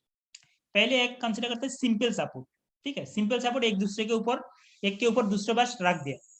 ठीक है, जैसे यहाँ पे देखो, कॉलम के ऊपर एक बीम रख दिया, बस कोई हम फिक्स करने की जरूरत नहीं है। जैसे एक के ऊपर एक सपोर्ट के ऊपर तो कॉलम है, यहाँ पे देखो। ठीक है, ये मान लो एक कॉलम है, ये मान लो एक बीम है, कॉलम के ऊपर बीम को जस्ट प्लेस कर दिया, कोई हम यहाँ पे कनेक्शन नहीं दिया, कुछ नहीं दिया। ठीक है, तो इसे कहते हैं सिंपल सपोर्ट। ठीक है, कोई कनेक्शन देने की जरूरत नहीं, एक सपोर्ट के ऊपर एक मेंबर को जस्ट सिंपली प्लेस कर रखा है। ठीक है, एक के ऊपर दूसरा रख दिया बस। ठीक है, इसे कहते हैं सिंपल सपोर्ट। तो सिंपल सपोर्ट ओनली कौन सी डायरेक्शन में? ओनली वर्टिकल, ये जो है ओनली एक ही डायरेक्शन में रिएक्शन फोर्स अप्लाई करेगी, सिंपल सपोर्ट। ठीक है, क्योंकि देखो ये जो फिगर में देखो, ये बीम है, ये जो हॉरिजॉन्टल मेंबर इसी बीम कहते हैं, और इसे कहते हैं कॉलम। ठीक है, तो ये जो सपोर्ट है, येलो कलर का जो है सपोर्ट है, सपोर्ट के ऊपर हमने बीम रख दिया, एक मेंबर रख दिया। ये मेंबर क्या हॉरिजॉन्टली मूव कर सकते हैं, हमने फिक्स नहीं किया, हॉरिजॉन्टली मूव कर सकते हैं और रोटेट भी कर सकते हैं। ठीक है, ये भी हम फिक्स नहीं किया, इसीलिए रोटेट कर सकते हैं। ओनली जो वर्टिकल है, वर्टिकली मूव नहीं कर सकते, क्योंकि वर्टिकली यहाँ पे, ठीक है, ऊपर से नीचे मूव नहीं करेगा, लेकिन हॉरिजॉन्टली भी मूव करेगा और रोटेट भी करेगा। ठीक है, तो इसीलिए सिंपल सपोर्ट ओनली रिएक्शन करेगा, वर्टिकल रिएक्शन फोर्स देगा। ठीक है, वो थोड़ा बहुत हाइट में वहाँ पे सपोर्ट दे रखेगा, लेकिन हॉरिजॉन्टल मूवमेंट को रेजिस्ट नहीं करेगा, और जो रोटेशनल मूवमेंट है वो भी रेजिस्ट नहीं करेगा, क्योंकि बीम रोटेट भी कर सकता है, हॉरिजॉन्टली भी मूव कर सकता है। हमने वहाँ पे कोई फिक्सेशन नहीं दिया। ठीक है, तो इस टाइप का जो भी सपोर्ट है उसे कहते हैं सिंपल सपोर्ट। क्लियर सबको? What is simple support? Okay, yes sir. अब देखते हैं नेक्स्ट टाइप का सपोर्ट। देखो सिंपल सपोर्ट का और एक एग्जांपल देखो यहाँ पे। ठीक है, इंटरनेट में ऐसे टाइप का फिगर दिखाई देगा। ठीक है, ये किसका, कौन सी जगह का फिगर है, कोई बता सकते हैं?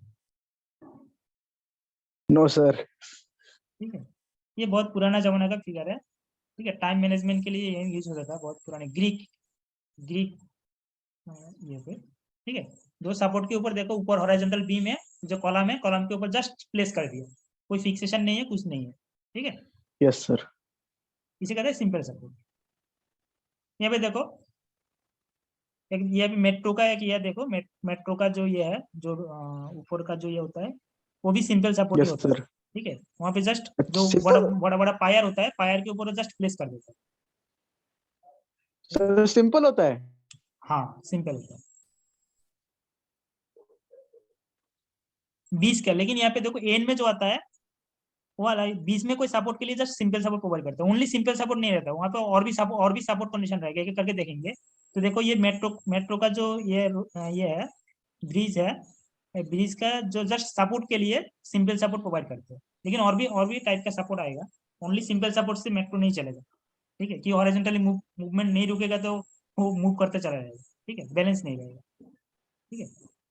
तो ये जनरली कब यूज होता है, मान लो एक लंबा लेंथ है, ठीक है, लंबा लेंथ है, मान लो यहाँ पे एक सपोर्ट है, यहाँ पे एक सपोर्ट है, ठीक है, तो ये मान लो 10 मीटर का है, ठीक है, तो बीच में क्या होता है, बीच में एक सपोर्ट देने की जरूरत होता है, तो उसी के लिए सिंपल सपोर्ट यहाँ पे प्रोवाइड कर देता है, ठीक है।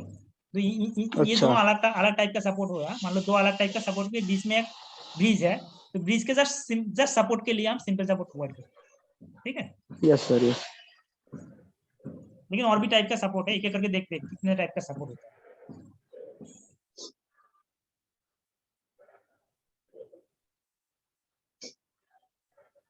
और एक होता है रोलर सपोर्ट, ठीक है, रोलर सपोर्ट देखने में इस टाइप का आता है, ठीक है, रोलर सपोर्ट रोल कर सकते हैं। तो जनरली क्या होता है, जो स्टील ब्रिज होता है ना, जो ब्रिज स्टील का होता है उसमें रोलर सपोर्ट हम प्रोवाइड करते हैं, क्योंकि स्टील ब्रिज का जो टेम्परेचर मान लो वेरिएशन है, तो स्टील का लेंथ क्या होता है, लेंथ इंक्रीज डिक्रीज होता है, टेम्परेचर बढ़ेगा तो लेंथ बढ़ेगा और टेम्परेचर घटेगा तो लेंथ कमेगा, ठीक है। तो उसके लिए वो थोड़ा मूवमेंट करता है, उसी मूवमेंट के लिए ब्रिज का नीचे जो पायर है, पायर के नीचे एक रोलर टाइप का, इसी टाइप का रोल करने के लिए एक रोलर सपोर्ट यहाँ पे देते हैं, इसे कहते हैं roller support. Yes yes sir, वो सर अपना चलता है सर, कभी कभी हाँ सर, वो अपने आप हिलता है नहीं सर, हिलते रहता है।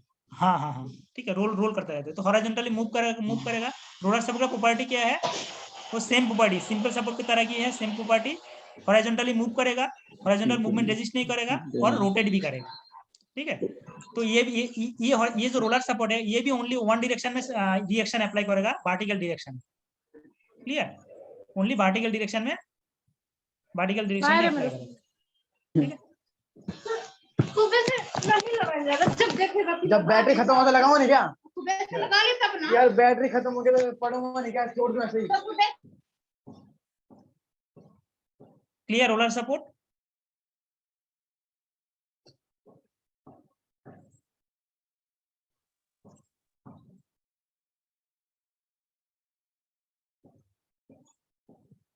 अब देखते हैं हिंज सपोर्ट। थर्ड टाइप का सपोर्ट होता है हिंज सपोर्ट। हिंज सपोर्ट अपना दरवाजा में जो होता है ना, दरवाजा खुलने के लिए जो होता है वो हिंज सपोर्ट होता है। हिंज में क्या है, हिंज में हॉरिजॉन्टल मूवमेंट नहीं होगा, ओनली रोटेशन होगा, ठीक है। तो आप अपना दरवाजा मूव नहीं करेगा लेकिन रोटेट करेगा, ठीक है। तो उसमें लिए वहां पे 2 टाइप का रिएक्शन आता है, एक होता है हॉरिजॉन्टल फोर्स, हॉरिजॉन्टल मूवमेंट को रेजिस्ट करने के लिए हॉरिजॉन्टल फोर्स, देखो यहाँ हॉरिजॉन्टल फोर्स रिएक्शन फोर्स आएगा और वर्टिकल रिएक्शन फोर्स आएगा, 2 फोर्स को 2 रेजिस्टिंग फोर्स रहेगा यहाँ पे, ठीक है। हॉरिजॉन्टल मूवमेंट को रेजिस्ट करने के लिए उसे हॉरिजॉन्टल फोर्स आएगा और वर्टिकल मूवमेंट को रेजिस्ट करने के लिए वर्टिकल फोर्स आएगा, लेकिन रोटेशन वो रोटेट करेगा, ठीक है। इसी टाइप का सपोर्ट को कहते हैं हिंज सपोर्ट, ठीक है। तो मेट्रो में जनरली जो सपोर्ट होता है ना वो हिंज टाइप का होता है, ठीक है। हॉरिजॉन्टल मूवमेंट रेजिस्ट करेगा, वर्टिकल मूवमेंट रेजिस्ट करेगा, लेकिन रोटेशन रेजिस्ट नहीं करेगा, ठीक है। तो जो बीम होता है सिंपली सपोर्टेड बीम कहते हैं इसे, एक एंड में रोलर रहता है, एक एंड में हिंज रहता है, ठीक है। तो इसके वजह से क्या होता है, हॉरिजॉन्टल मूवमेंट, वो जो बीम है हॉरिजॉन्टली मूव नहीं करेगा, वर्टिकली भी मूव नहीं करेगा, ठीक है, लेकिन थोड़ा वो रोटेट करेगा, ठीक है। तो ब्रिज का जो जनरली जो भी ब्रिज का सपोर्ट होता है ना वो सिंपली सपोर्ट होता है, ठीक है। एक एंड में हिंज रहता है, एक एंड में रोलर रहता है। हिंज का काम है हॉरिजॉन्टल मूवमेंट को रेजिस्ट करने के लिए, रोलर का काम है, रोलर और हिंज का वर्टिकल जो कंपोनेंट है वो वर्टिकल मूवमेंट को रेजिस्ट करना, ठीक है। अगर वर्टिकल मूवमेंट रेजिस्ट नहीं करेगा तो ब्रिज ऊपर से नीचे गिर जाएगा, हॉरिजॉन्टल मूवमेंट रेजिस्ट नहीं करेगा तो एक जगह से दूसरी जगह में मूव कर चला जाएगा, ठीक है। तो एक एंड में सिंपल सपोर्ट रहता है, एक एंड में रोलर सपोर्ट रहता है, ठीक। तो मैक्सिमम ब्रिज में ये सिंपल सपोर्ट होता है, clear. Hinge support. Yes sir. Yes sir. और एक टाइप का सपोर्ट होता है जिसे कहता है, ठीक है, तो यहाँ पे देखो, यहाँ पे जो नेटवर्क जो टावर होता है ना, इसी टाइप का टावर, ठीक है, वो देखोगे इसमें जनरली सस्पेंशन ब्रिज में देखोगे, सस्पेंशन ब्रिज में देखोगी, ठीक है, और बहुत सारी केबल लगे हुए हैं, वो भी हिंज कनेक्शन पे लगे हुए हैं, ठीक है, वहां पे फिक्स नहीं रहते हिंज। और भी ट्रास जो देखोगे, ट्रास ब्रिज जो है, जैसे हावड़ा ब्रिज होता है ना, हावड़ा ब्रिज ट्रास का होता है, वहां पे देखो ट्रास जो है उसमें वो भी हिंज कनेक्शन होता है। ठीक है,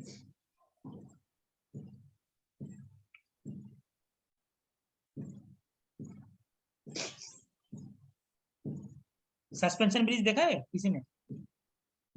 नो सर। सर एक दिल्ली में फोटो भी जो दिखाना, है एक ब्रिज सर है, एक मान फोटो लो, दिखाना। ठीक है, ब्रिज है और यहाँ पे एक बहुत बड़ा यहाँ पे एक कॉलम होता है, तो इसमें बहुत सारी ये जो रस्सी है, रस्सी नहीं, एक केबल कहते हैं। ओहो ठीक है, ये केबल सर वहाँ पे देखा है लगा सर, होता है। ठीक है, सर देखा है ये वाला तो। हाँ वो तो हर जगह में देखा है, वो ये देखोगे। ठीक है, हाँ। तो यहाँ पे जो इसी से जो कनेक्शन होता है ना, ये जो केबल है, इसी ये जो कॉलम से कनेक्शन होता है, हिंज कनेक्शन होता है। ठीक है, अच्छा ये हिंज कनेक्शन होता है।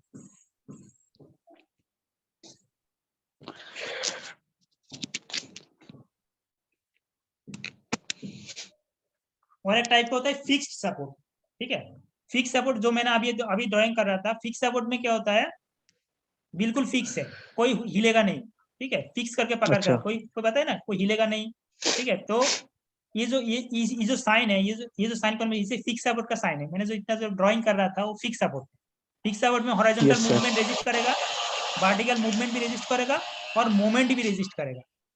ठीक है, मूवमेंट भी रेजिस्ट करेगा, कोई हिलेगा नहीं। तो थ्री टाइप का रिएक्शन आता है, horizontal reaction, vertical reaction, moment. ये टाइप का रिएक्शन हिंज सपोर्ट में, फिक्स सपोर्ट में आएगा। तो हमारा जो बीम और कॉलम का कनेक्शन होता है ना, अपना घर में बीम कॉलम का जो कनेक्शन है वो फिक्स होता है, वो हिलेगा नहीं। ठीक है, Yes, sir. वो सब फिक्स कनेक्शन।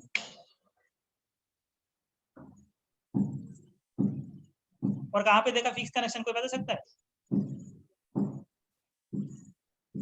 ठीक है, फिक्स सपोर्ट है, देखो ये जो फिक्स सपोर्ट है, यहाँ पे मैंने ड्रॉ करके रखा है।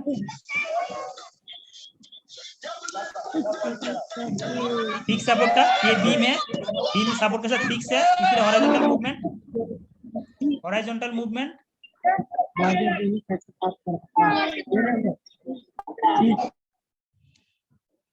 मूवमेंट, वर्टिकल मूवमेंट और मूवमेंट, तीनों फोर्स जनरेट होगा, तीनों रिएक्शन फोर्स जनरेट होगा। देखो यहाँ पे हॉरिजॉन्टल रिएक्शन, ये हमारा वर्टिकल रिएक्शन, ये हमारा मूवमेंट। ठीक है, और होता है रेल लाइन के साथ में जो इलेक्ट्रिक केबल का जो कॉलम होता है ना, कॉलम का जो ये है, वो जो बेस है वो फिक्स होता है। रेल लाइन के पास में देखोगी, Yes, sir. रेल लाइन का जो इलेक्ट्रिक वहां पर होता है ना, इलेक्ट्रिक का जो ये है पोल है, इलेक्ट्रिक पोल का जो बेस है वो फिक्स होता है, वो हिलता नहीं है। ठीक है, हॉरिजॉन्टली भी मूव नहीं करेगा, वर्टिकली भी मूव नहीं करेगा और रोटेट भी नहीं होगा। Yes, sir, ये तो फिक्स है। तो ये है तीन टाइप का सपोर्ट। तो पहले है, हर एक सपोर्ट का अलग अलग कैरेक्टरिस्टिक्स है। ठीक है, तो हम एक फ्लो चार्ट हम बना सकते हैं। ठीक है, फ्लो चार्ट में क्या है, देखो हमारा पहले रोलर सपोर्ट में ओनली वर्टिकल रिएक्शन जनरेट होगा और वर्टिकल लोड रेजिस्ट करेगा, कोई हॉरिजॉन्टल फोर्स नहीं होगा, कोई मूवमेंट नहीं जनरेट करेगा। रोलर सपोर्ट का ये प्रॉपर्टी है। जो बनना है। ठीक है, only vertical reaction force generate करेगा। फिन सपोर्ट का और एक नाम है हिंज सपोर्ट। हिंज और फिन दोनों एक दूसरे का ये कर सकते हैं, हिंज भी कह सकते हैं हम, पिन भी कह सकते हैं। पिन में वर्टिकल हॉरिजॉन्टल दोनों मूवमेंट रेजिस्ट करेगा, मतलब वर्टिकल रिएक्शन फोर्स जनरेट होगा और हॉरिजॉन्टल रिएक्शन फोर्स दोनों जनरेट होगा, लेकिन कोई मूवमेंट नहीं रेजिस्ट करेगा, इसलिए कोई मूवमेंट जनरेट नहीं होगा पिन कनेक्शन में। मतलब हिंज सपोर्ट में कोई मूवमेंट नहीं जनरेट होगा, ओनली हॉरिजॉन्टल रिएक्शन और वर्टिकल रिएक्शन जनरेट होगा। और ये कौन सी लोड रेजिस्ट करेगा, हॉरिजॉन्टल और वर्टिकल लोड को रेजिस्ट करेगा। और फिक्स में देखो तीनों फोर्स जनरेट होगा, हॉरिजॉन्टल फोर्स, वर्टिकल फोर्स और मूवमेंट, तीनों फोर्स जनरेट होगा, तीनों रिएक्शन फोर्स जनरेट होगा। और यहाँ पे यह हॉरिजॉन्टल लोड, वर्टिकल लोड और मूवमेंट को रेजिस्ट करेगा फिक्स सपोर्ट। और सिंपल सपोर्ट भी ओनली वर्टिकल फोर्स रेजिस्ट करेगा, कोई हॉरिजॉन्टल फोर्स और कोई मूवमेंट नहीं रेजिस्ट करेगा। ठीक है, तो कौन सी सपोर्ट क्या क्या रेजिस्ट करता है और कौन सी सपोर्ट में क्या क्या फोर्स जनरेट होता है, कौन सी सपोर्ट में क्या क्या फोर्स जनरेट होता है, वो जानना बहुत ही जरूरी है। क्लियर सबको, कौन सी सपोर्ट क्या क्या फोर्स जनरेट करता है, कौन सी सपोर्ट क्या क्या रिएक्शन देते हैं। तो जब भी इसी टाइप का फोर्स आएगा, सपोर्ट आएगा, तब समझ जाना कौन सी फोर्स जनरेट होता है। एग्जाम में क्वेश्चन आता है फिक्स सपोर्ट में क्या क्या रिएक्शन जनरेट होता है, हिंज कनेक्शन में क्या क्या रिएक्शन फोर्स जनरेट होता है, ये एग्जाम में क्वेश्चन आता है। और पूरा सिविल इंजीनियरिंग में स्ट्रक्चर एनालिसिस में ये काम आएगा, सपोर्ट एनालिसिस। क्लियर सब?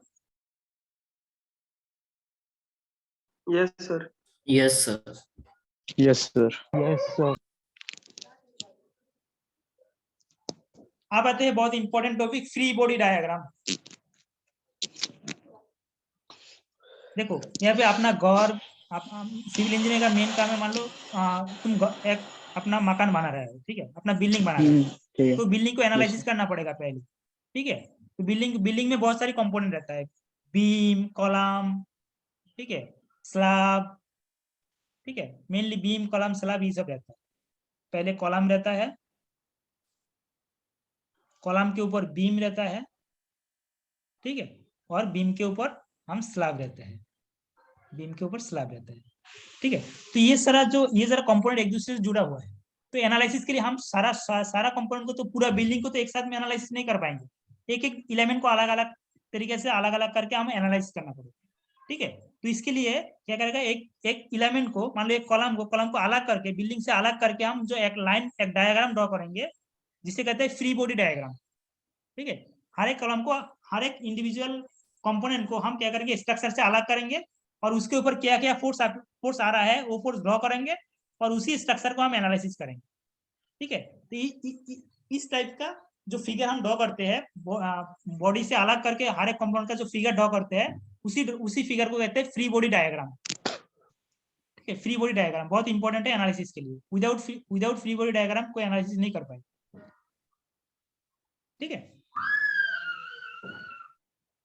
देखो, for analysis of equilibrium of body sometime it is necessary to isolate the body from the support, ठीक है। जो सपोर्ट है, सपोर्ट से भी आइसोलेट करना पड़ेगा, वहाँ पे सपोर्ट रहेगा, किसी भी बॉडी से कोई भी कंपोनेंट को अलग करेंगे, ठीक है, सपोर्ट से अलग करेंगे, बाकी रेस्ट ऑफ द कंपोनेंट से अलग करेंगे, अलग करके वहाँ पे हम बॉडी को ड्रॉ करेंगे, और उसके ऊपर क्या क्या फोर्स आ रहा है, एक्शन फोर्स या रिएक्शन फोर्स, दोनों फोर्स ड्रॉ करेंगे और उसको एनालिसिस करेंगे। विदाउट अगर फ्री बॉडी डायग्राम नहीं ड्रॉ करेंगे तो हम एनालिसिस नहीं कर पाएंगे। और फ्री बॉडी डायग्राम हम ओनली फोर्स डायग्राम की कह सकते हैं, ठीक है, ओनली फोर्स डायग्राम, किसी बॉडी के ऊपर फोर्स डायग्राम जो है वो फ्री बॉडी से आता है। तो हम देखते हैं फ्री बॉडी डायग्राम कैसे draw.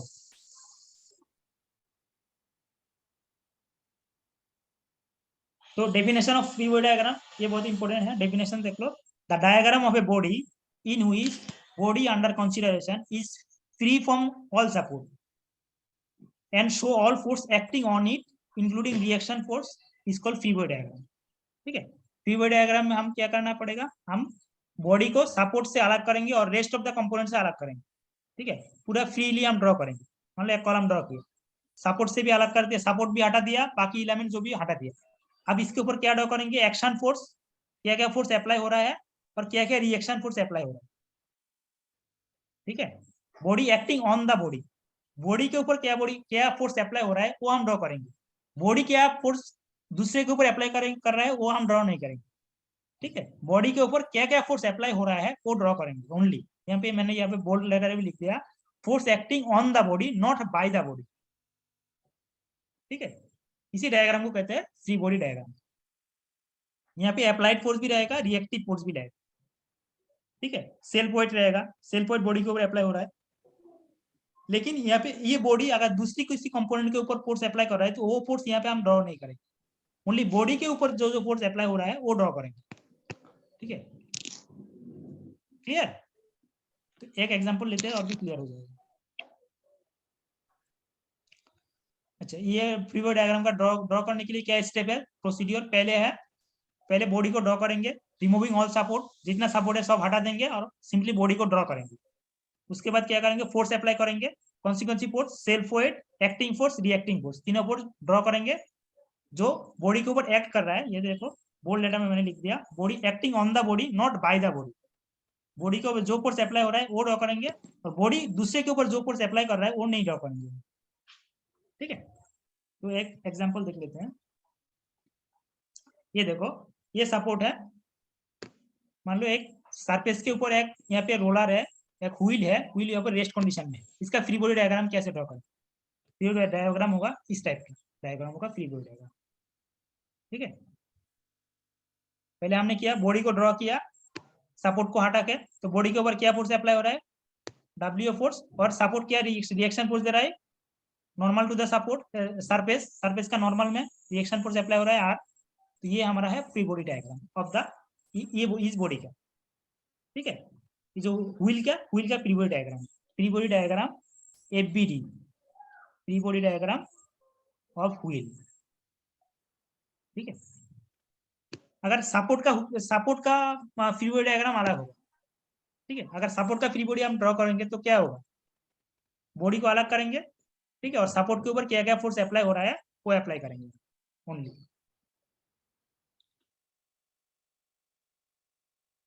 Clear, free body diagram क्या कैसे ड्रॉ होता है, क्या होता है। Yes sir. Yes sir. लेकिन ये बात ध्यान रखना है, दो बात, एक तो बॉडी ड्रॉ करेंगे और सारा सपोर्ट को हटा देंगे और बॉडी के ऊपर सिर्फ वही फोर्स अप्लाई करेंगे जो बॉडी के ऊपर अप्लाई हो रहा है।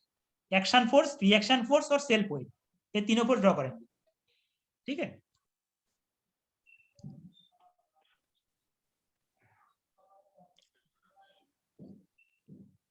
और एक एग्जांपल देखो, ये ड्रॉ करके बताओ।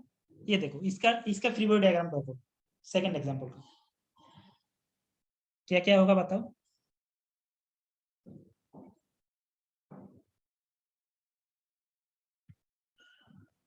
पहले स्टेप क्या है, ये व्हील ड्रॉ करेंगे, सपोर्ट को हटा दिया। अब यहाँ इसके ऊपर कौन सी फोर्स अप्लाई हो रहा है बताओ, पहला कौन सी फोर्स अप्लाई हो रहा है।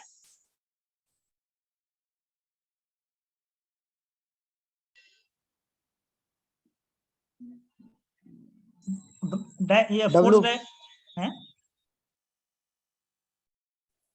इसके वेट का, पहले वेट ड्रॉ करेंगे, वेट ड्रॉ कर लिया W, उसके बाद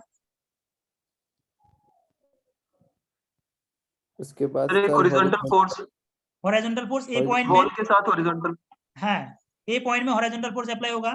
मान लो रिएक्शन फोर्स RA, और कौन सी फोर्स अप्लाई हो रहा है,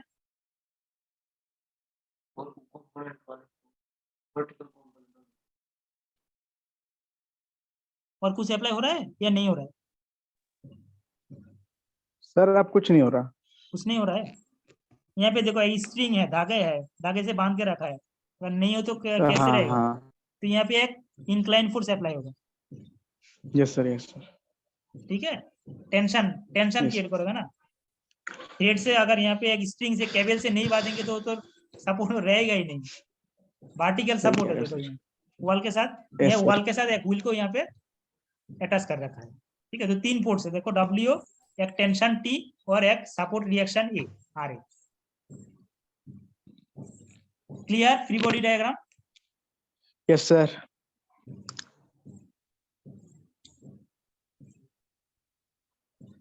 देखो ये है free body diagram.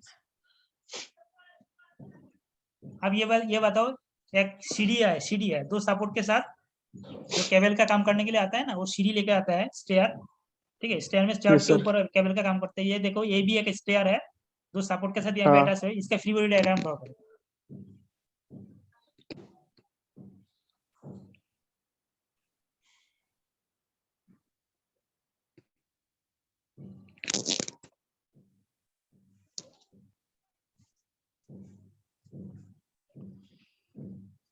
Free body diagram क्या आएगा, ये सीढ़ी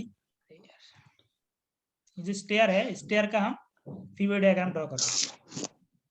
मुझे बताओ क्या क्या फोर्स अप्लाई हो रहा है वो बता। पहले तो हम क्या करेंगे, पहला स्टेप है क्या, सपोर्ट को रिमूव कर देंगे, हटा देंगे, ओनली क्या करेंगे, स्टेयर को ड्रॉ करेंगे। ड्रॉ कर लिया, ए पॉइंट ये है, बी पॉइंट ये है। उसके बाद क्या करेंगे बताओ, कौन सी फोर्स अप्लाई हो रहा है। सर एक हॉरिजॉन्टल, एक वर्टिकल, एक वेट। हॉरिजॉन्टल कहाँ पे हॉरिजॉन्टल हो रहा है बताओ। सर RA, ए पॉइंट में एक हॉरिजॉन्टल फोर्स अप्लाई हो रहा है, राइट, RA। और सर HB, बी पॉइंट में HB, B पॉइंट में सर हॉरिजॉन्टल लगे, वो वर्टिकल लग गया सर, वर्टिकल है, राइट, वर्टिकल। और क्या अप्लाई हो रहा है सर, W का जो वेट लग रहा है रस्से में, W वेट बीच पॉइंट में लगता है, ठीक है। ये है हमारा इसका फ्री बॉडी डायग्राम, ठीक है। देखो ठीक है, ए पॉइंट में RA, बी पॉइंट में RB और W। तो अब आप क्या करेंगे, इसका फोर्स या RA, RB, W, ये सब वैल्यू देकर हम इजीली एनालिसिस कर पाएंगे। ठीक है, कौन सी फोर्स क्या है, जैसे हमने बहुत सारी फॉर्मूला कराया था, पैरेललोग्राम लॉ, लेमिस थ्योरम, और भी जितना फॉर्मूला है उतना फॉर्मूला अप्लाई करके हम यहाँ पे इसका एनालिसिस कर पाएंगे। ठीक है, लेकिन अगर हम ये डायग्राम ना ड्रॉ करके अगर इसी बॉडी से हम एनालिसिस करेंगे तो कुछ समझ में नहीं आएगा। ठीक है, जो एक्चुअल बॉडी है, ठीक है, एक्चुअल बॉडी के एनालिसिस करेंगे तो कुछ नहीं समझेंगे। इसलिए जब भी कोई फोर्स का प्रॉब्लम आएगा, पहला स्टेप है फ्री बॉडी डायग्राम ड्रॉ करना, उसके बाद बाकी सब एनालिसिस। ठीक है, तो इतने दिन तक हम जो इतना सीखा रहा है ना, वो एनालिसिस का तरीका सीखा रहा है, कितने कितने मेथड है, कैसे कैसे एनालिसिस होता है। ठीक है, अभी एक्चुअल प्रॉब्लम हम करेंगे। एक्चुअल प्रॉब्लम करने से, एनालिसिस करने से पहले करना पड़ेगा फ्री बॉडी डायग्राम ड्रॉ करना, मतलब फोर्स डायग्राम ड्रॉ करना। उसके बाद हमने जितना फॉर्मूला सीखा है, जितना फॉर्मूला हमने सीखा है वो सारा फॉर्मूला यहाँ पे अप्लाई करके एनालिसिस करेंगे। क्लियर? और एक देखो, ये स्प्रिंग है, स्प्रिंग से इसका डायग्राम ड्रॉ करो। ये जो है सस्पेंडेड बॉडी है, एक वेट को हम स्प्रिंग से यहाँ पे हैंगिंग कंडीशन में रखा है सीलिंग से। ठीक है, स्प्रिंग है, सपोर्ट है, और ये वेट है, इसका फ्री बॉडी डायग्राम ड्रॉ करना है। और 1 मिनट के बाद ये सेशन खत्म हो जाएगा, उसके बाद दोबारा ज्वाइन हो जाना। ठीक है सर, एक अपवर्ड लगेगा जो हमारा स्ट्रिंग का होगा और एक डाउनवर्ड वेट का। हाँ हाँ हाँ, ठीक है, ये देखो स्ट्रिंग का जो रिएक्शन है और डाउनवर्ड वेट का, 2 फोर्स है, जस्ट और कुछ नहीं। ठीक है, सब बॉडी का वेट W और स्ट्रिंग का रिएक्शन फोर्स R।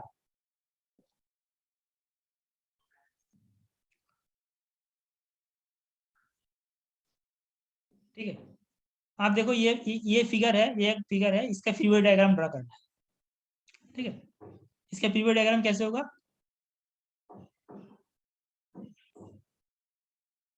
देखो, सेल पॉइंट काम कर रहा है, सपोर्ट एक रिएक्शन दे रहा है।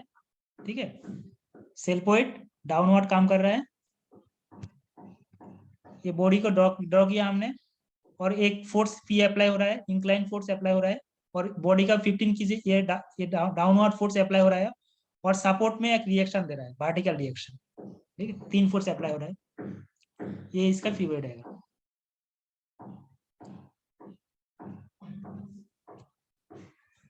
ये इसका फ्री बॉडी डायग्राम क्या होगा बताओ, सेकंड फिगर का।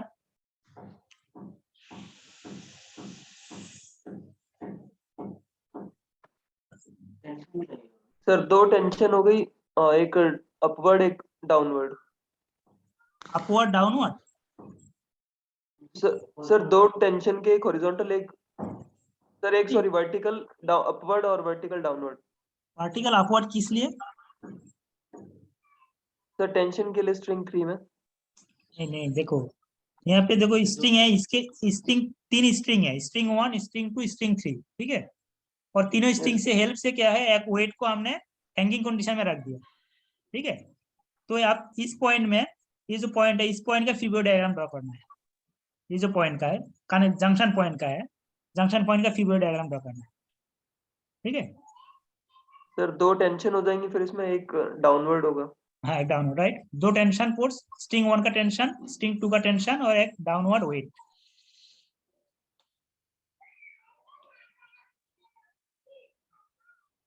देखो, ठीक है, yes sir. T1, T2, T3 सबको क्लियर? बाकी स्टूडेंट सबको प्री बॉडी डायग्राम के बारे में क्लियर आइडिया हो गया?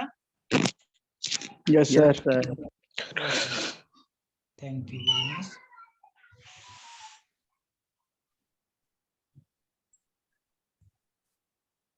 ये बीम है, जो अभी बीम के बारे में बात कर रहा था ना, बीम का फ्री बॉडी डायग्राम इस टाइप का होता है। ये बीम है, बीम में एक सपोर्ट है, रोलर सपोर्ट।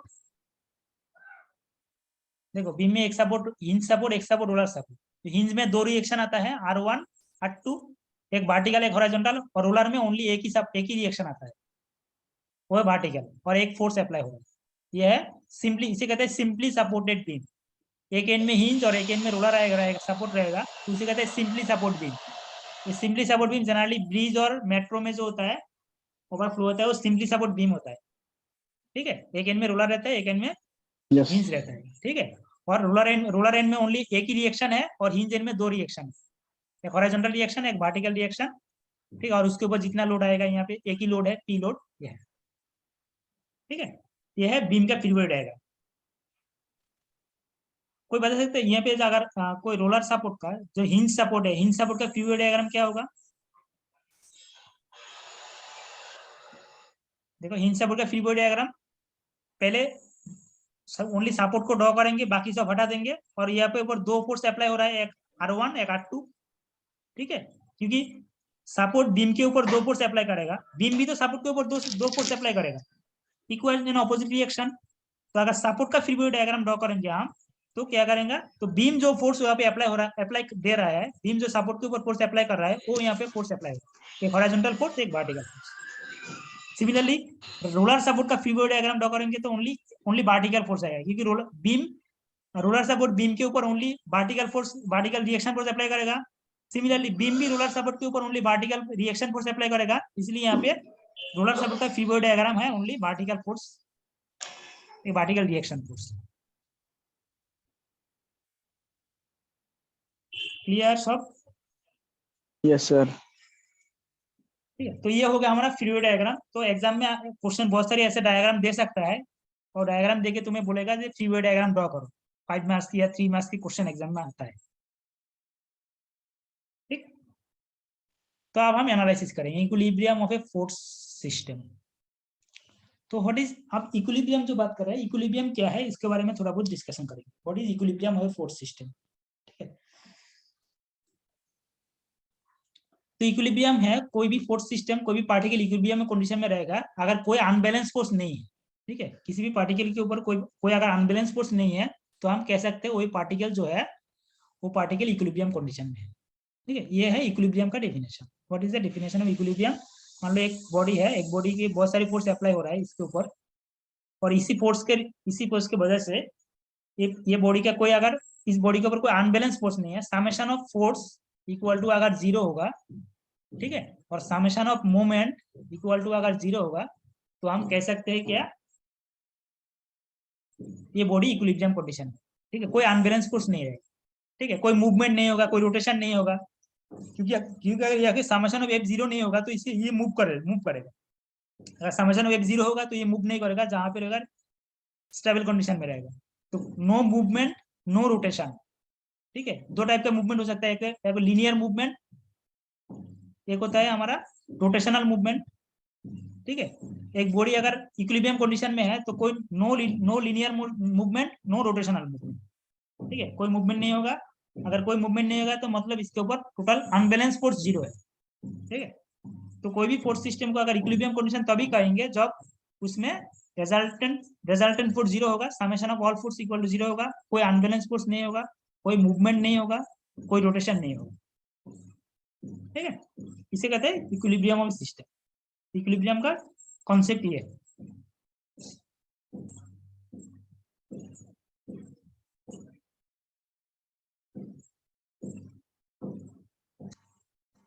देखो, when the force and the couple are both equal to 0, summation of force equal to 0, summation of moment equal to 0 हुआ तो सिस्टम को कहते हैं हम इक्विलिब्रियम सिस्टम। ठीक है, अगर इक्विलिब्रियम में रहेगा तो बॉडी कोई मूव नहीं करेगा, कोई रोटेट नहीं करेगा। ठीक है, एक एक करके मैं अलग अलग पॉइंट में दे रखा हूँ। ये सेट ऑफ फोर्स, तो what is the equilibrium forces का किसे कहते हैं? इक्विलिब्रियम फोर्स हम किसको कहेंगे? ये set of forces whose resultant is 0। अगर मान लो कोई भी बॉडी के ऊपर बहुत सारी फोर्स अप्लाई हो रहा है, और अगर उसका रिजल्टेंट निकलने के बाद अगर रिजल्टेंट 0 आता है, ठीक है, रिजल्टेंट निकलने के बाद अगर रिजल्टेंट 0 आता है, मान लो ये बॉडी है, ये बहुत सारी फोर्स अप्लाई हो रहा है इसके ऊपर, ठीक है, अगर इसको हम रिजल्टेंट आर वैल्यू निकालेंगे, आर वैल्यू अगर 0 आएगा तो हम कह सकते हैं कि वो इक्विलिब्रियम कंडीशन में है। और M value, summation of M अगर 0 आएगा, समेशन ऑफ एम अगर 0 आएगा तो उसे कहते हैं, कह सकते हैं हम इक्विलिब्रियम कंडीशन में है। और वो जो फोर्स है उसी फोर्स को कहते हैं इक्विलिब्रियम फोर्स। ठीक है, अगर बहुत सारी फोर्स का अगर रिजल्टेंट 0 आता है तो उसी फोर्स को कहते हैं इक्विलिब्रियम फोर्स। ठीक है, फोर्स का नाम है इक्विलिब्रियम फोर्स। अगर 0 नहीं आएगा तो इक्विलिब्रियम नहीं है, अनइक्विलिब्रियम है, अनबैलेंस फोर्स रहेगा। अगर बहुत सारी फोर्स का F1 F2 F3, ठीक है, P1 P2 P3 हम अगर कंसीडर करेंगे, ठीक है, P1 P2 P3, अगर ये इसका रिजल्टेंट फोर्स अगर 0 आता है तो P1 P2 P3 को कहते हैं इक्विलिब्रियम फोर्स। ठीक है,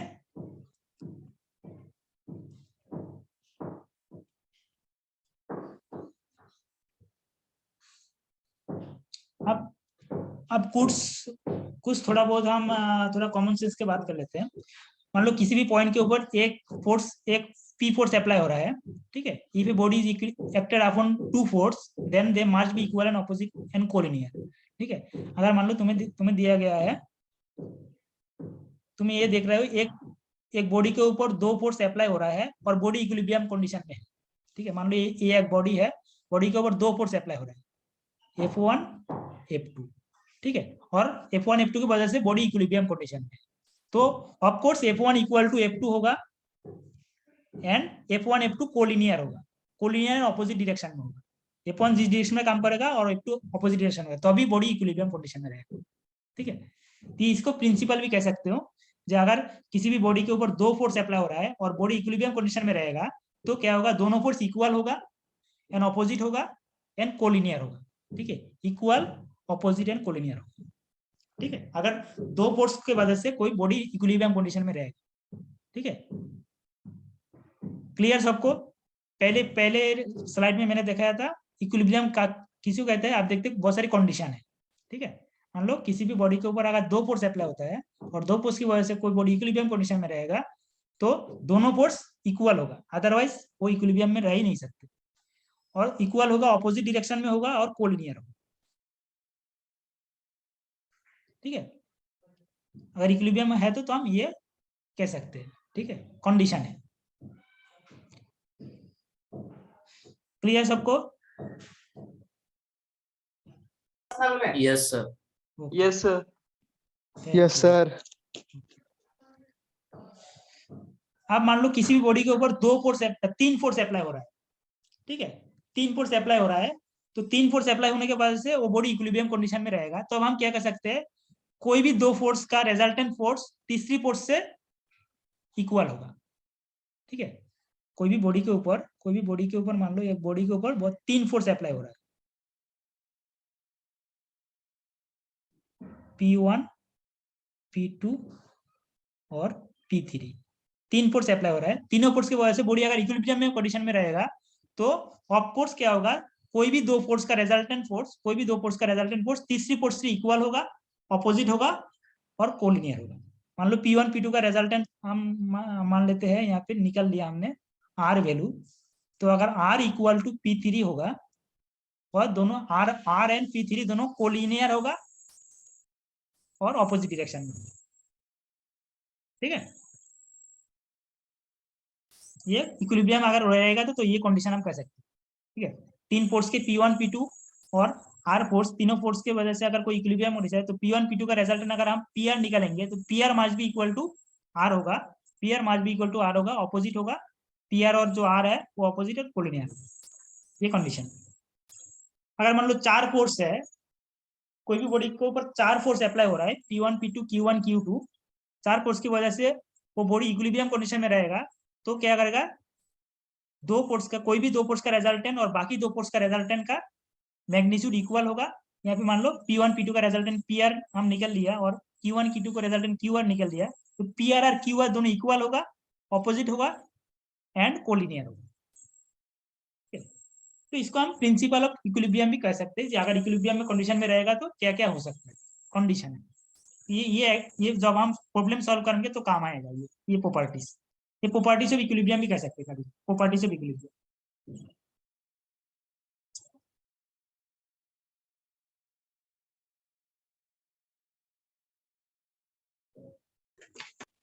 आप देखते हैं और एक टर्म है इक्विलिब्रेंट। इक्विलिब्रियम फोर्स किसे कहते हैं, हम वो डेफिनेशन पढ़ लिया। आप देखते हैं हम इक्विलिब्रेंट का किसे कहते हैं। If we apply a force equal and opposite to the resultant force, the body should come in equilibrium state, such force is called equilibrium force. मान लो एक फोर्स के ऊपर P1 P2 दो फोर्स अप्लाई कर रहा है, P1 P2, ठीक है, और इसका रिजल्टेंट हमने निकाल दिया R, मान लो PR, ठीक है, इसका रिजल्टेंट निकल लिया। अब ये बॉडी को इक्विलिब्रियम करने के लिए हमें क्या करना पड़ेगा, हमें ऑपोजिट डायरेक्शन में एक फोर्स अप्लाई करना पड़ेगा, R फोर्स, रिजल्टेंट का जो PR का इक्वल एंड ऑपोजिट डायरेक्शन में हम अप्लाई करेंगे। इसी जो R फोर्स हम अप्लाई कर रहा है इक्विलिब्रियम कंडीशन के लिए, उसे कहते हैं इक्विलिब्रियम। R को कहते हैं इक्विलिब्रेंट, ठीक है, इसी R को कहते हैं इक्विलिब्रेंट, ठीक है। कोई भी बॉडी को इक्विलिब्रियम करने के लिए उस बॉडी के ऊपर जितना भी फोर्स अप्लाई हो रहा है वो सारा फोर्स का रिजल्टेंट जो फोर्स है उसका मैग्नीट्यूड एंड ऑपोजिट डायरेक्शन में फोर्स अप्लाई करना पड़ेगा, उसे कहते हैं इक्विलिब्रियम फोर्स। ठीक है, इक्विलिब्रियम फोर्स। एग्जाम में क्वेश्चन आ सकता है what is the equilibrium force, what is the equilibrium force. ठीक है, किसी भी बहुत सारी फोर्स की वजह से अगर कोई बॉडी इक्विलिब्रियम कंडीशन में रहेगा तो सारा फोर्स को कहते हैं इक्विलिब्रियम फोर्स। अगर और इक्विलिब्रियम फोर्स का किसे कहते हैं, जिस फोर्स को अप्लाई करने के कोई भी बॉडी के ऊपर बहुत सारी फोर्स अप्लाई हो रहा है और उस बॉडी को इक्विलिब्रियम कंडीशन में लाने के लिए हम एक रिजल्टेंट का इक्वल एंड ऑपोजिट मैग्नीट्यूड में, इक्वल मैग्नीट्यूड में ऑपोजिट डायरेक्शन में एक रिजल्टेंट का फोर्स अप्लाई करना पड़ता है, उसे कहता है इक्विलिब्रियम फोर्स। ठीक है, इक्विलिब्रियम फोर्स। तो इक्विलिब्रियम का डेफिनेशन देखो, the force which bring the set of forces in equilibrium, जो फोर्स के वजह से बहुत सारी फोर्स इक्विलिब्रियम कंडीशन में रहेगा उसे कहता है equilibrium, equilibrium force. The equilibrium force, जो इक्विलिब्रियम फोर्स का मैग्नीट्यूड होगा वो रिजल्टेंट फोर्स का इक्वल होगा, ऑपोजिट डायरेक्शन में होगा, मैग्नीट्यूड इक्वल होगा और डायरेक्शन ऑपोजिट होगा रिजल्टेंट फोर्स का, रिजल्टेंट फोर्स के साथ। ठीक है,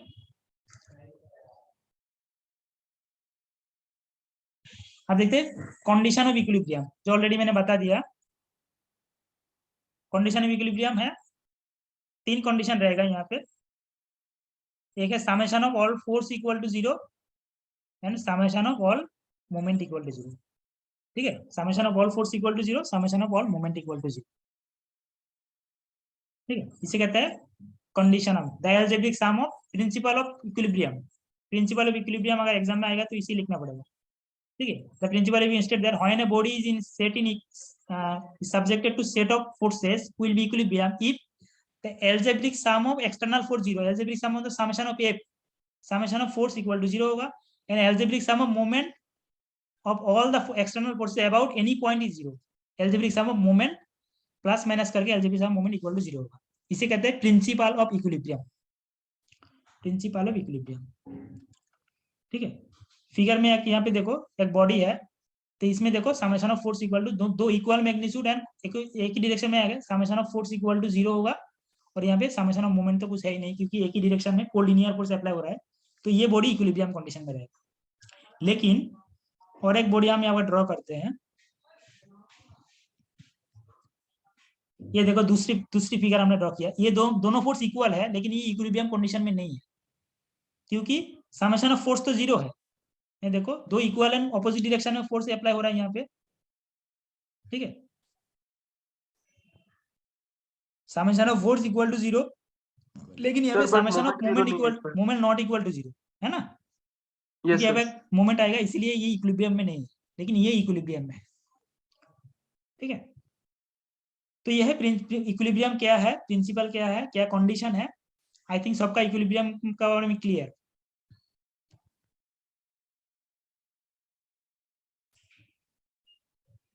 यह है एनालिटिक कंडीशन।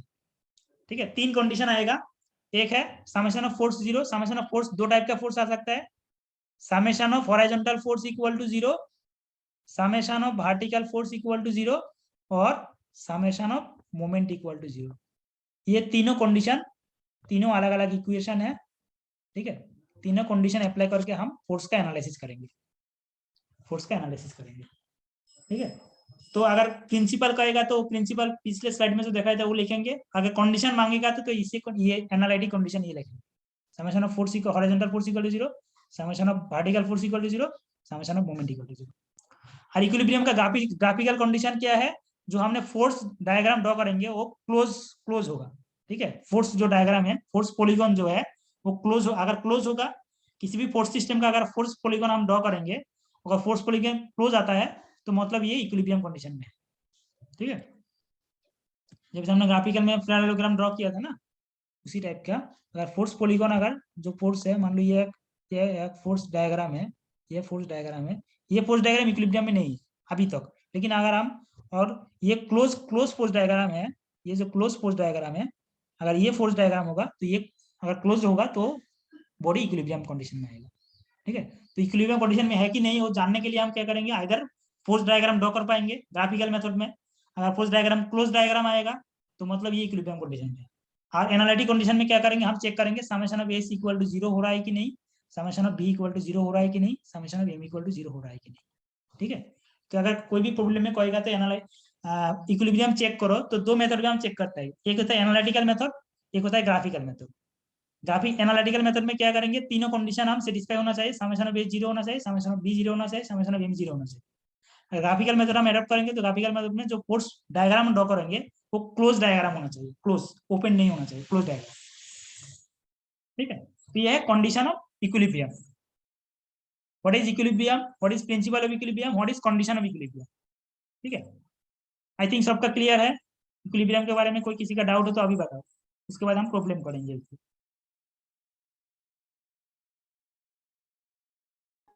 सर अटेंडेंस ले लो। अभी अभी आधा घंटा रह गया, सिलेबस खत्म नहीं होगा, फ्रिक्शन भी रहेगा ना, अभी सिलेबस भी तो कंप्लीट करना है मिड सेम से पहले।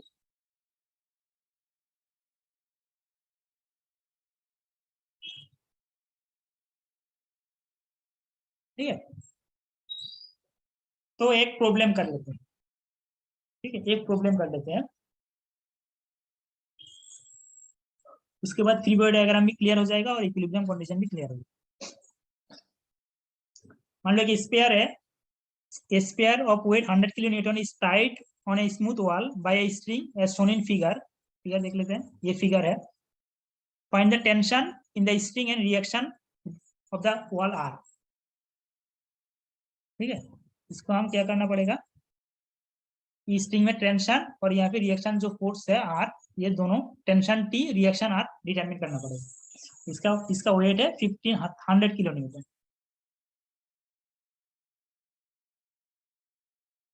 ठीक है, तो ये प्रॉब्लम करने के लिए पहले करना पड़ेगा हमें फ्री बॉडी डायग्राम ड्रॉ करना पड़ेगा, पहला स्टेप है। कोई भी जब इक्विलिब्रियम का हम प्रॉब्लम करेंगे तो पहले फ्री बॉडी डायग्राम ड्रॉ करेंगे, क्योंकि इतने दिन तक जो हम प्रॉब्लम कर रहे थे वहाँ पे फोर्स डायग्राम दिया हुआ है, कौन सी फोर्स कहाँ पे अप्लाई हो रहा है और दिया हुआ है, तो लेकिन यहाँ पे फोर्स दिया नहीं है, उसको हम फ्री बॉडी डायग्राम ड्रॉ करके, मतलब फोर्स डायग्राम ड्रॉ करना पड़ेगा, फ्री बॉडी डायग्राम ड्रॉ करना। तो फ्री बॉडी डायग्राम कैसे है, इस प्रॉब्लम का फ्री बॉडी डायग्राम है इसी टाइप का डायग्राम। देखो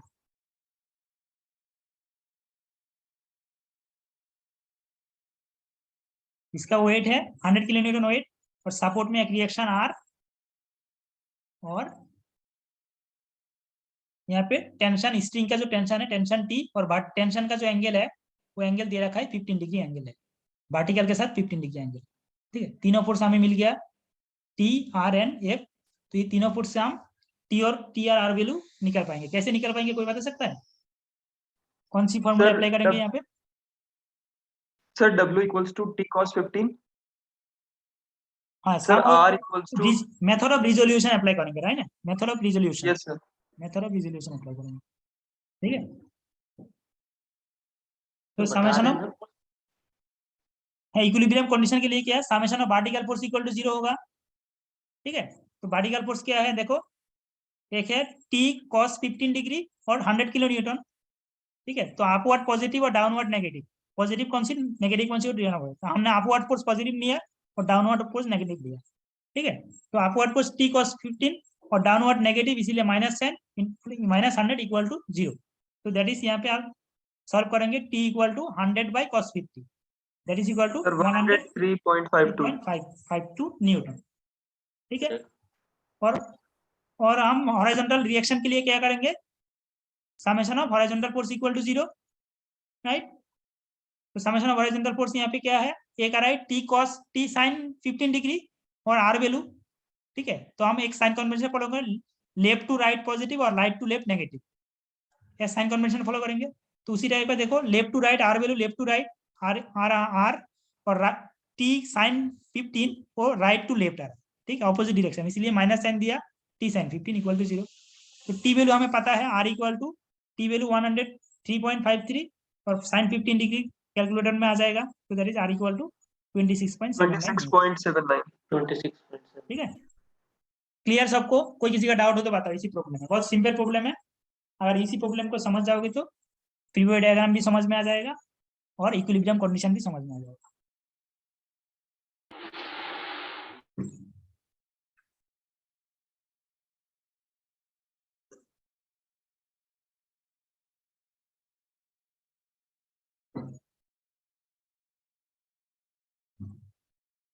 है जी सबका क्लियर? यस सर सब?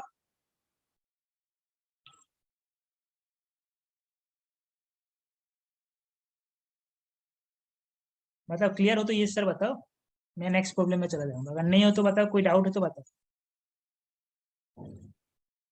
Clear, sir. बाकी स्टूडेंट्स?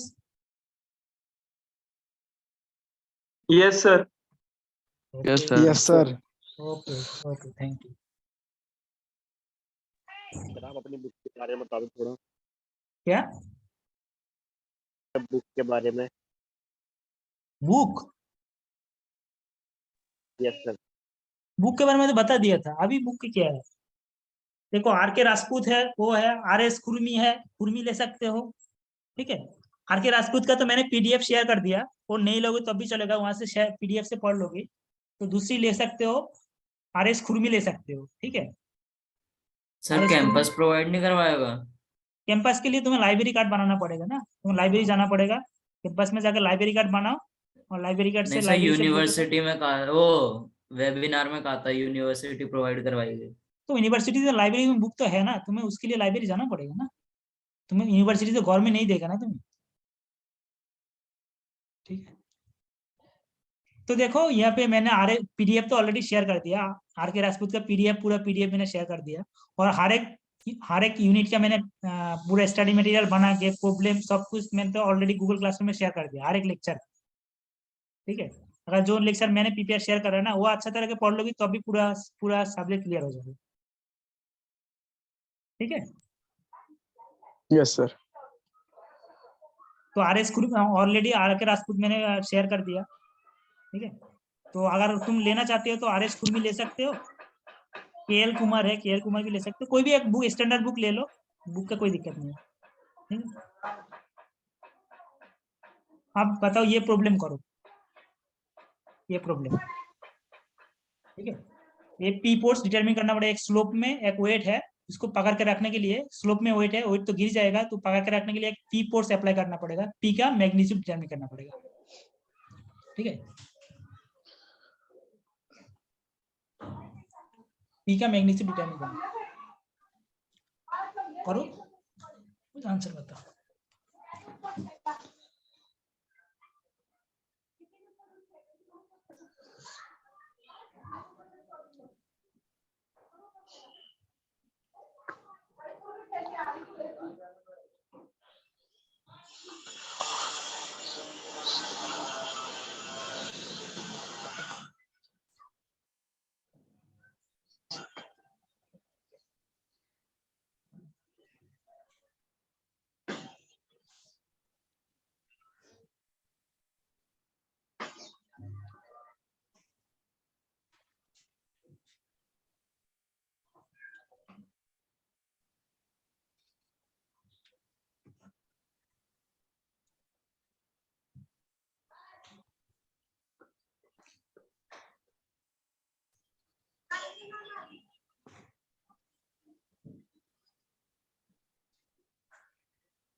ये देखो अभी प्रेजेंट मत लिखो, क्योंकि अभी मैं काउंट नहीं करूंगा, ठीक है। मैं जब भी प्रेजेंट अटेंडेंस देने के लिए कहूंगा तो अभी देना। सर पहले ये सॉल्व कर रहे हैं सर, उसके बाद करना है सर। हाँ उसके बाद करेंगे, अभी सॉल्व करो।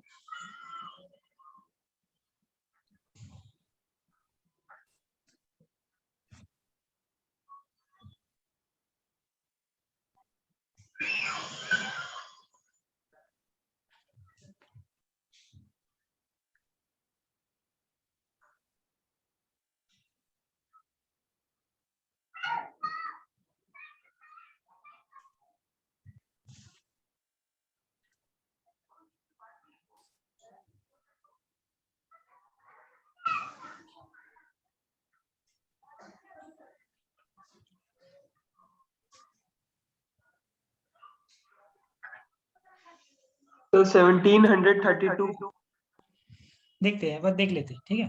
तो पहला किसी भी प्रॉब्लम का पहले फ्री बॉडी डायग्राम ड्रॉ करना है। फ्री बॉडी डायग्राम ड्रॉ करते देखते हैं फ्री बॉडी डायग्राम क्या है। देखो ये इस टाइप का फीवर डायग्राम आएगा। देखो यहाँ पे इस टाइप का फीवर डायग्राम आएगा। एक तो यहाँ पे देखो वेट वर्टिकली डाउनवर्ड काम कर रहा है, एक तो पी हॉरिजॉन्टल फोर्स पी, एक ब्लॉक का वेट है 1500 1500 वर्टिकली डाउनवर्ड, एक रिएक्शन फोर्स देखो इंक्लाइन रिएक्शन फोर्स आएगा सपोर्ट का परपेंडिकुलर, ये जो सरफेस है सरफेस का परपेंडिकुलर रिएक्शन फोर्स आ, और ये एंगल 30 डिग्री। कितना डिग्री होगा बताओ, 30 डिग्री या 60 डिग्री होगा?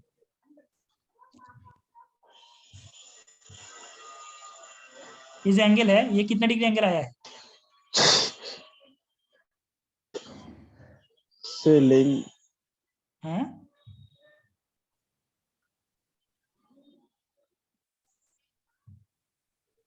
कितना डिग्री आया है? 60 डिग्री 60 नहीं 30 आएगा। 30 सर, क्योंकि 30 उसका वो भी ठीक है सर 30। दो परपेंडिकुलर जियोमेट्री है देखो, ठीक है। देखो ये परपेंडिकुलर है, एक मिनट से।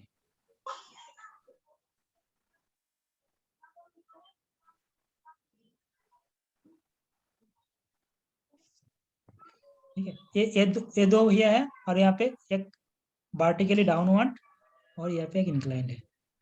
देखो angle between two line equal to angle between two perpendicular, ठीक है। एंगल बिटवीन टू लाइन, देखो ये हॉरिजॉन्टल का वर्टिकल लाइन ये, और इस सरफेस का वर्टिकल लाइन ये, ठीक है। तो ये प्रॉपर्टी है angle between two line is equal to angle between their perpendicular, ठीक है। ये हमने क्लास 9-10 में पढ़ा था। दो लाइन का परपेंडिकुलर का जो एंगल है, दो लाइन के बीच जो एंगल है, और दो लाइन का परपेंडिकुलर बीच का भी एंगल सेम होगा, ठीक है। देखो हॉरिजॉन्टल का परपेंडिकुलर वर्टिकल और इंक्लाइन का परपेंडिकुलर ये वाला, तो ये दोनों का बीच का एंगल और ये दोनों का बीच का एंगल सेम होगा, राइट।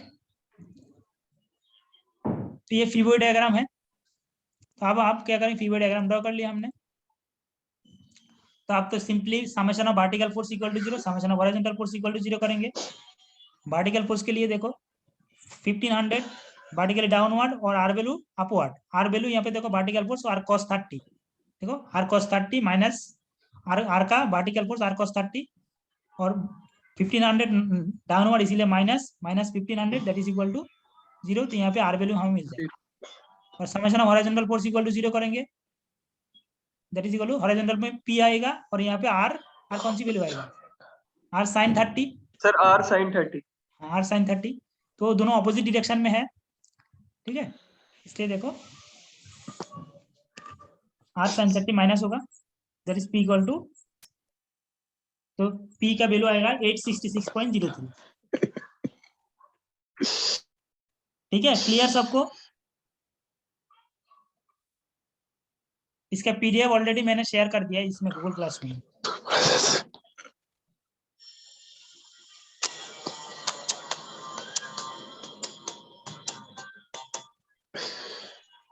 क्लियर? किसी का कोई डाउट बताओ ये प्रॉब्लम में?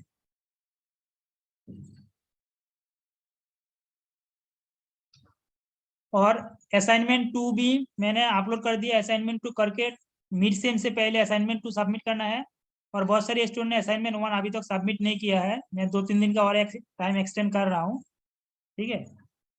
जल्द से जल्द सबमिट कर दे, अदरवाइज उसका जो मार्क्स है, मैंने मार्क्स डिस्ट्रीब्यूशन भी गूगल क्लासरूम में भेज दिया है, एक बार देख लो मार्क्स डिस्ट्रीब्यूशन, ठीक है। टोटल तुम्हारा 100 मार्क्स कैसे कैसे डिस्ट्रीब्यूट होगा, तो अगर कोई भी कंपोनेंट कोई स्टूडेंट नहीं देगा तो उसमें 0 जाएगा, ठीक है।